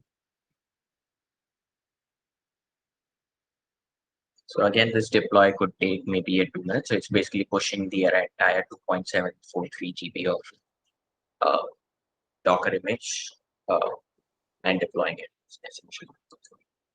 Meanwhile, if any other questions or anything you want to ask, yeah. Bhavesh, this overall process is sufficiently complex, right? So the documentation has to be pretty meticulous. In addition, so there then we would have to expect AI developers can only do it, not any. AI developers only can do it actually. So because they bring their own model, so any complications will come from their own model, not from the. No, even with the model, the overall just process is quite intricate. So the documentation has to be quite clear. And there are lots of points of failure. Any step, if I do it incorrectly, then something will go off. So I think the current docs are working very well. Most people have followed that and deployed. Like it's still incomplete. We just have the quick start. There's a lot of guides on the detailed thing coming and multi-model and API key and things like this PyTorch part. And so there is a bit of a learning curve, or either you follow docs meticulously, or you have to have a bit of a learning curve to deploy end to end. Yeah, so like general. So be it Flask, even if it was a Flask API, you would have to know these things. Like you would create a production version of your model. So like Flask also was taking time to convey to students. We found that, yes. Yeah, so like this is like a standard API procedure. So those parts like your JSONification, so that's a small thing, but base 64 encoding of images. So again, those things you would anyway do, be it this or any other general Flask API sort of thing.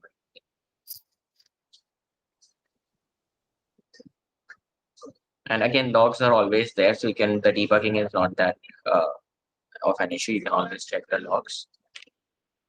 You can always check the logs.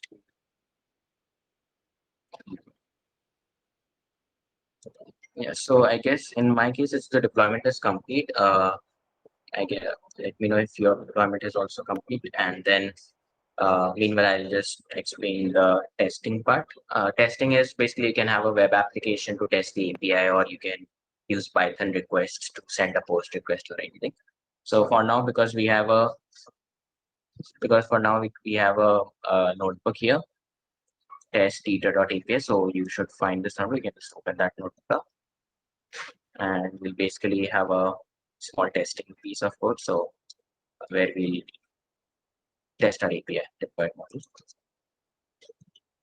So just okay. So meanwhile, your models are deploying. I'll just explain this testing part.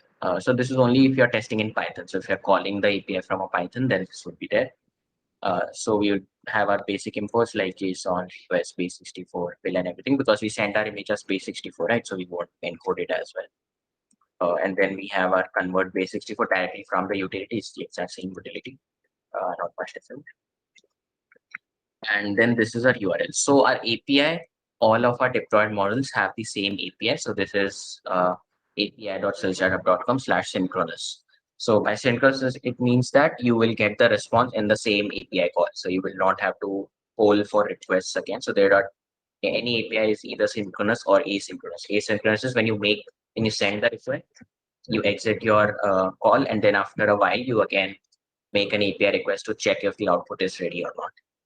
But that is an asynchronous version. Synchronous is where you send a request, and in the same handshake protocol, you will get the response as well. So for now, we have the synchronous version like available. So we'll use that. And then you need to paste your API key here. So this API key is available in your dashboard. So if you go to your CellStrat dashboard, you will find the button on the top right. It's called Deploy Models. You can go there, and you should already by default see a API key. Can you click on DETR below? No, there only in the deployment. Click on DETR. Yeah. See, I am getting this error as well. So this is something we can check later. Yeah. Okay, I'll check that later. Maybe for a new model. But it is deployed successfully, right? So yeah. Oh, because you haven't probably made anything, so I'll just check that and fix that. Okay. Anyway, so that's a small bug. Okay, so in your API key management, you should find a table called API key management, and there should be a thing called click here to reveal your API key. So you can basically click that, and then you can click on this copy icon, copy it to your clipboard, and you can hide it back again. And basically, and then in the place where it says API key, you can paste that API key here. We'll just run this cell.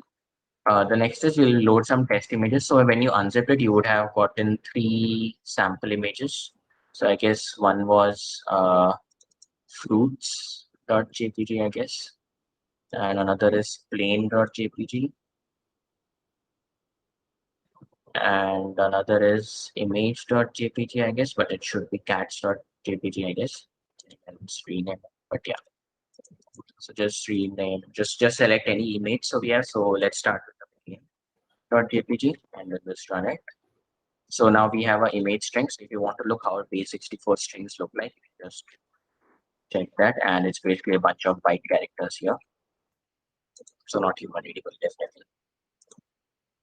Okay, so now our payload. So our payload is basically our actual request that we are sending. So in our in here, I had mentioned that our payload consists of service ID and input. Input is basically our so in our service ID, we will mention our project name. So in this case, it's DTR. And in our input, we will JSON.dump as the image string. So our JSON encoded input. And then we send a request.post to the Hub API URL. So this is our Hub API URL, right? This part. And then we put some headers. Headers are just general thing is we are specifying API key in the X API key part, and our content type is application/JSON. And then we specify data. Again, we dump this JSON.dump as the payload. And then we get our response and decode it with .json. So we can just run this. Okay, for the first time when you deploy your model, it could either time out or take a long time. So in those cases, you can just rerun it to it. This is because for the first time when you do it, it's like old and it hasn't been invoked it hasn't been invoked anytime. So yeah, so for now it didn't give me a timeout. It got invoked in 15 seconds. So that's because it's a cold start. And now you can just check so output. So we get our output in body output. So our response basically looks like this. Our response basically looks like status code, headers, and the body. Body contains our actual part, which will have again invocation ID and as well as our output. So our again in our output we had created so in our, like it's again our model specific model. We had two keys, right? We had results and image. So if we check the results, you can see we have one object which has 99% probability that it's an airplane in this particular location. So these are the bounding boxes. And then we can also use the convert base64 to image and put our output image here so that below images are visible in Jupyter Notebook site. So the CR plotted image here. I hope everyone is able to get this same output. If you got any timeout or anything, just rerun the cell. You should get the output just because that happens only for the first time. But apart from that, I hope you are able to see this similar output if we had used the plain image. Yeah, it's working for me. All three images are working. Yeah.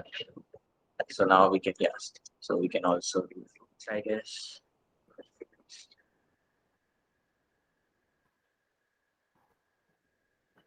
So 4 seconds, and then we can see our apple, and some oranges. Pretty accurate, I guess. So we can see, I guess it didn't find a banana though. That's the model thing. And again, in our output results, you can see we have the details. So in general, this plotting, just so you know, for production use cases, you wouldn't do this plotting on the server side. So in our model, we wouldn't actually return the image. You would actually only return this part, and this plotting gets done on the client side. But just so we cover the aspect of sending back images as well, we did it. But if you are deploying it like in a production use case, you wouldn't send the image, you would only send this thing. The plotting will be done on the client side, where you take this thing, the label at this bounding box, and you on the client side draw these things, the image. Yeah. So essentially, this is it for. The client must be able to convert the image back to the JPEG format, right, or whatever. So and then they can choose to render the output images in the way they want. Yes. So we are doing that conversion in this function, right? So convert base to image. So client code will have to have this base 64 to image conversion, right? So that client will need to do it. Yeah. So we'll have to give instructions in the docs that this is how you can retrieve the output image. Again, in JavaScript, if you're you will like usually APIs when we deploy it, we usually use it on a web front end, right? So in those JavaScript automatically usually has a lot of pre-built functions for this conversion and decoding part. So yeah, so we'll put that examples as well in the docs soon. And maybe I think on 9th October we have another deployment workshop. So there we will actually have a demo web application as well, so we can see our output in a web app instead of just testing it in Python.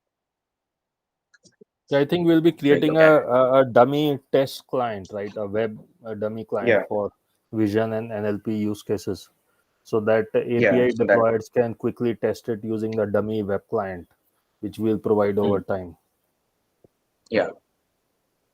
So this whole process is somewhat intricate. It's not meant for learners. It is meant for folks who are developing AI models and have some AI expertise, and then their web development team has to have the expertise to decode the image and show it. Yeah. Can we use SOAP UI or Postman for just for testing? Yeah, you can test. Yeah, you can use test any API. It's a not regular API, so you can use any of the API testing tools to test your API.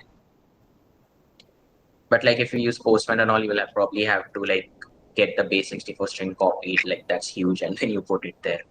That's all. For images, at least for normal NLP models, I guess you can directly use it anyway. Okay. But yeah, this is a regular API. This any place, any client can call this API regardless of platform. So Postman API is itself an API, right? So their API will call this API. Yeah, so Postman is essentially also a API testing and development tool, right? So Right. the API is already developed here, so you can use Postman to test the API. Maybe not Okay. develop it, but test it here. Okay.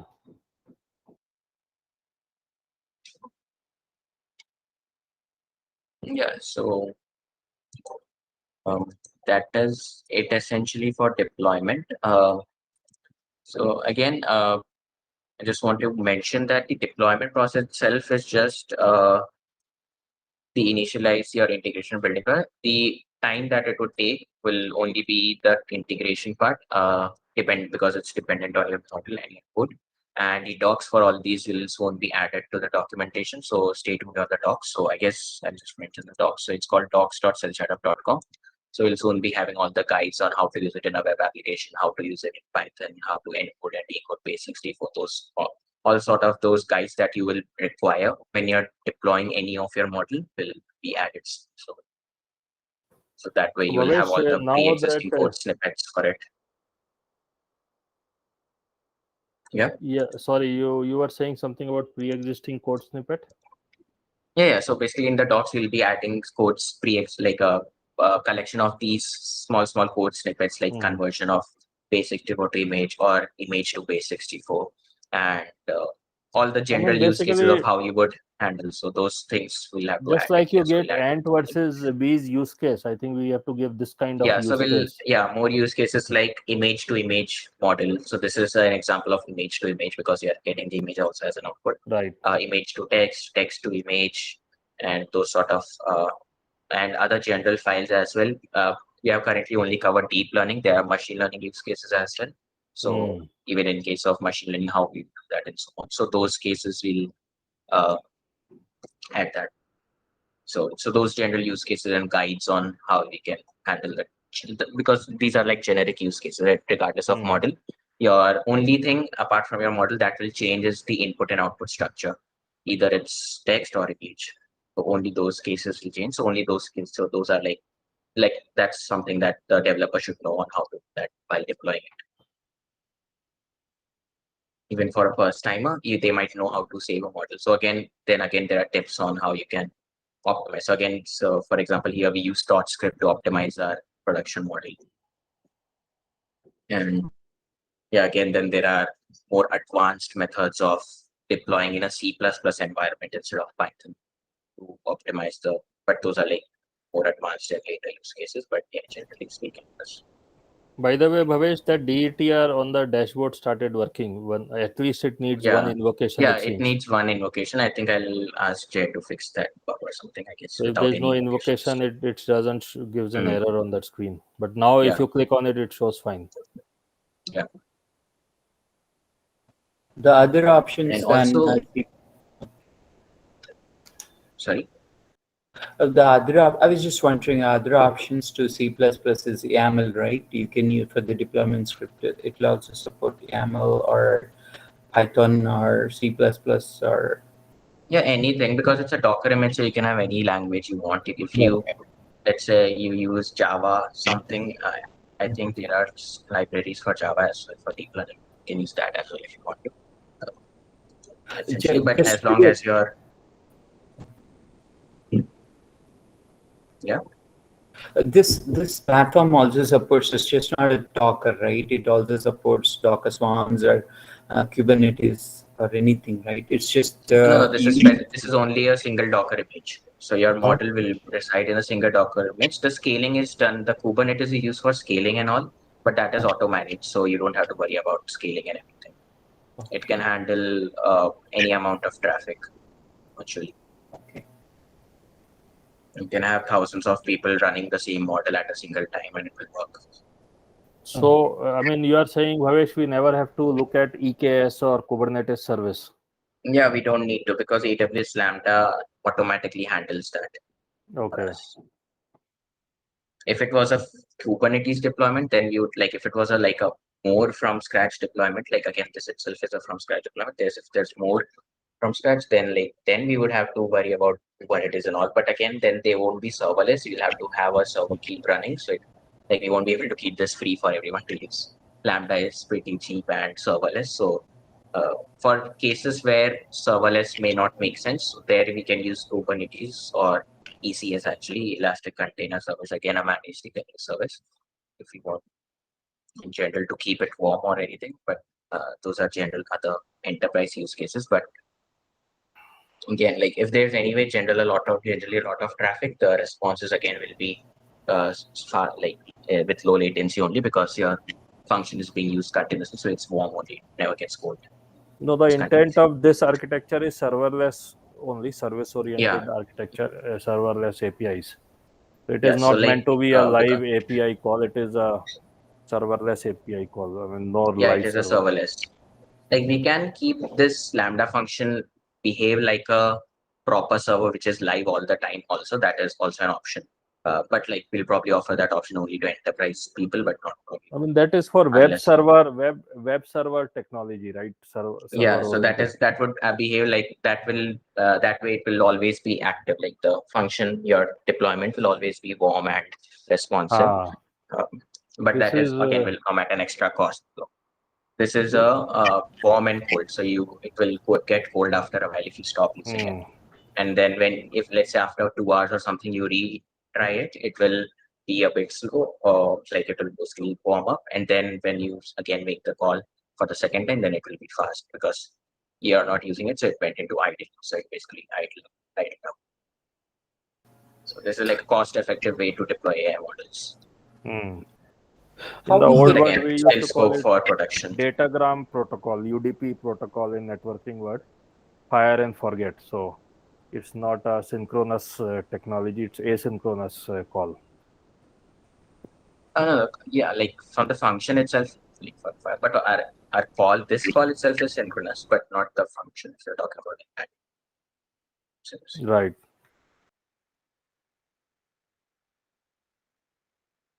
Is this architecture fault tolerance and then? Yeah, like everything is fully managed for infrastructure-wise. Everything is fully managed, so no need to worry about anything from the infrastructure. So the only thing that developer has to focus on is their own code and how they can optimize their own code to make it faster or anything, because otherwise everything is that. So Bhavesh, in the old days, we used to do clustering and application server management and load balancing. All those things are automatically supported by AWS natively, right? Yeah. Load balancing and disaster recovery, right? Disaster recovery, load balancing, or so those things, and scaling. So AWS or cloud makes it naive. Okay, that's what cloud does for us, right? So we don't have to worry about load balancing. And this is in fact just not fixed for AWS. So this works for Azure as well as GCP, right, because they every also cloud have services. Commoditizes those aspects of But since we are maintaining the containers, right, why would AWS take care of it? Because the container is our responsibility. No. The container is only the container part is your responsibility, but not the scaling and everything. Right. What happens if only your code, essentially your developer code? Right. Essentially your developer code. Yeah, for some reason the container anything can fail, right? What happens if the container fails? I mean, so AWS doesn't take care of it, right? Because it's not. Like if a container is failing, then it's probably an issue with your code, because it will basically create multiple instances of your container. It's a read-only container. So that's why when we are actually saving when we are plotting and saving our image, we are saving it into the /temp location. In general, so if you when you build your Docker image, that is the exact Docker image that will be used for scaling or anything. It will reside in a ECR repository, and it will always be like fault by means there's a way, like if you delete the container itself, then you can't run that container if it's not there. Run it. But in general, other kinds of faults will only work if you're managing the infrastructure, but we are not managing it. AWS Lambda is a function as a service platform. So, and in that function, we can specify our code in two ways, either as a zip file or directly typing out the code, or we can specify a Docker image, which will have the runtime. So this is the Docker image method, which will contain our runtime, our libraries and everything. and it will be all disentangled. So it will always create instances of your function whenever you invoke it. So different instances. So it's all, so let's say two people called our model at the same time. So they won't be accessing the same instance of your code. There will be one user would be accessing another instance, another user will be accessing another instance. But all these Of the container are maintained in the same container, right? One container. No, not same container. They're all different containers. They're all synchronized. So each model instance is one container, one Lambda function. But behind the scenes, it's not visible to us directly how that management is happening because because it's inside AWS's infrastructure. But the way it basically essentially happens is like it will automatically, when you make a call, it will automatically spin up a container and run the function, run your code, and then return the response. And then maybe after a while, it idles out and shuts down. That's when the cold start kicks, and when you like after. No, is it like multi-threading? So each time, if two people call the same API, it creates another thread, two different threads. Actually, it doesn't create another thread. It actually creates another instance of the container itself. Okay. So that's a complete separate isolated. It creates a container process. Its own. It's a multitasking then. It creates another Unix process. Yeah, not even just a process. Actually, on a much more higher level, it creates an entire different. You can think of it as it will assign a complete different machine itself. Like not really a machine, but an entire. But you can just think of it as, let's say you have 5 laptops here. When you make a call, the first laptop will invoke it. Then the next, if two people are doing it, then they'll get assigned different laptops. But essentially, this laptop is just just to talk about Docker images. Essentially, there will be different Docker images spun up for different applications. See, Bhavesh, I'm just checking here this Docker image. So Docker is not a native AWS service. Docker is a third party. This is open source. Docker is a virtual container which is third party, not AWS. So this can scale. The AWS will not have anything which will limit it. So let's say 10,000 API calls on the same API simultaneously. So I hope the AWS can handle 10,000 instantiations of this Docker image. Yeah. Yes. So the default quota is currently 1,000. But we can always request more. That's not no quota for 1,000 is what is you mean by 1,000? Concurrency at a single moment in time. Yeah, for concurrency 1,000 is the limit. For the Lambda function. Yeah. But usually, even if it is 10,000, usually not all 10,000 calls are concurrent at the same instance in time. Right. Usually they are like differ by 1 or 2 seconds ahead or behind. And usually 1,000 is usually more than enough for most cases. But in general, we can obviously the quota can be increased, similar to how we increase for instances.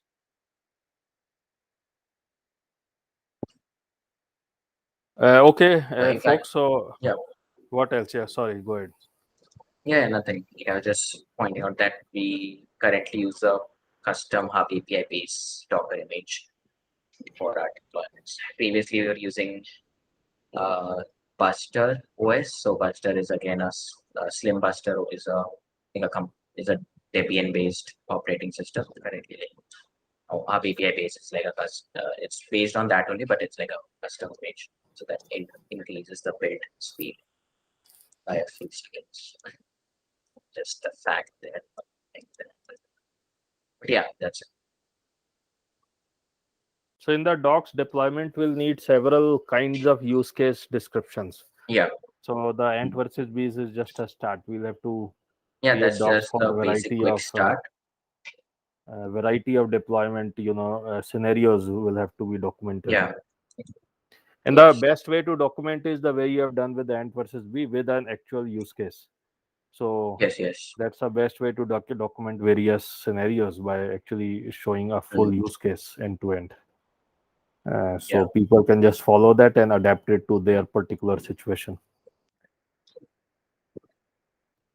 Okay, so Bhavesh, one question, Bhavesh. Okay, so I think means this you are ultimately this Docker image is installed into the Lambda, right? Okay, so one thing I faced, right? That is that I think there is a timeout interval is there, right? Okay, so your prediction, if it is does not do within a minute or so, right? I think it times out, and sometimes I face the issue.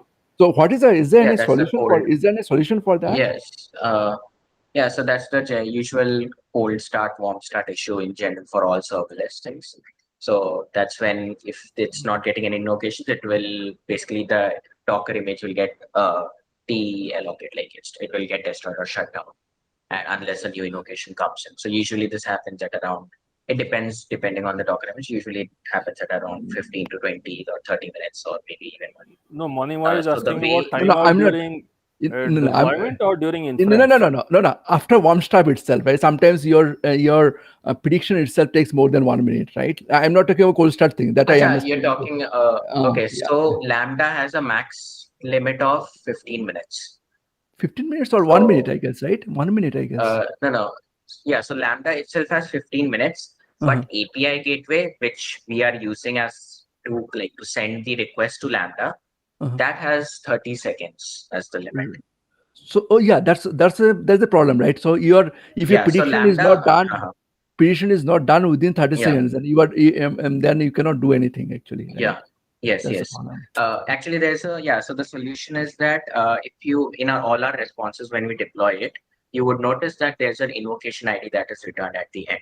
So because this, for now, this is the synchronous API version that we have just launched. So this will work for use cases where your inference will happen in less than 30 seconds. So real-time use cases or small number of inputs images. But if you want to do batch inference, which will take more than 30 seconds, then the asynchronous version will kick in. There we will, where you send. There is an asynchronous version also. Okay, I didn't know. It's not launched yet, but it will. In the future, we'll be creating. We'll be launching the asynchronous, where you send your input, you will get an invocation ID, and then you can periodically ping the server, or basically ping the Lambda function, or basically ping our platform to check if the output is ready or not. So you would actually notice this asynchronous version in our old CellStrat healthcare platform, where we had first send the inputs and then we would wait for the outputs to come. So that was the asynchronous version. So you mean basically what? Yeah. Okay, go ahead, please. So you mean Lambda already supports asynchronous, right? Yeah, actually Lambda supports both synchronous and asynchronous. So hello. Yeah, hello? I'm audible, right? Yes, you're audible. I think he might have. Yeah. So you mean Lambda already supports asynchronous, right? Yes. It supports both synchronous and asynchronous. So it supports both the things. Okay. So there we'll need a workflow scheme. So you initiate a request, you get the ID, then you keep pinging till the response is sent through another request. So there will be a workflow architecture needed there. Okay, thanks. This pinging, again, there are two types of polling. So it's usually called polling in the asynchronous part. So there's called short polling and long polling. Short polling is when you continuously you put a loop and you check, and on the client side you put a loop and make the request to check if the output is ready or not continuously. And long polling is when you send the request and the server waits for 10 or 20 seconds to check if the response is ready, and then sends back the request. So that's long polling. So in our launch, we'll have both the options of short polling as well as long polling. And also, again, the 30-second limit of API gateway will again be not an issue. If you have very large batches of data for input, which is not being even with a high-speed internet, you're not able to send all of that data in 30 seconds. Even without that will work. So there we will actually use S3 for the input sending. So there, even the input limit timeout will not be there. Okay, thanks. So I guess deployment will need several kinds of schemes going forward, and the current scheme is just a start. There are a lot of this is only for real-time use cases. Right. There are a lot of scenarios: batch processing, a long inference time, long input time. If your image itself, if you're sending a video, into the input. Input time is also counted, the input time will become very large if you're sending a large video file. then we'll have to come up with a different architecture where you upload the video to an S3 storage point. Yeah.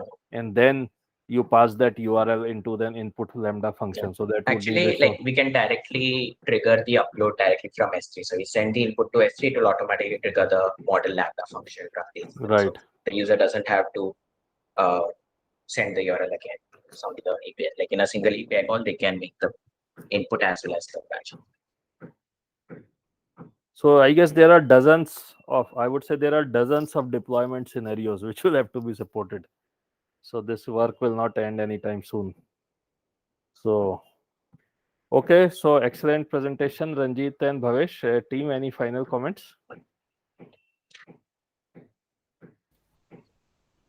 I think this is really good. Thanks. Okay, so thanks a lot, Ranjit and Bhavesh. Superb presentation overall.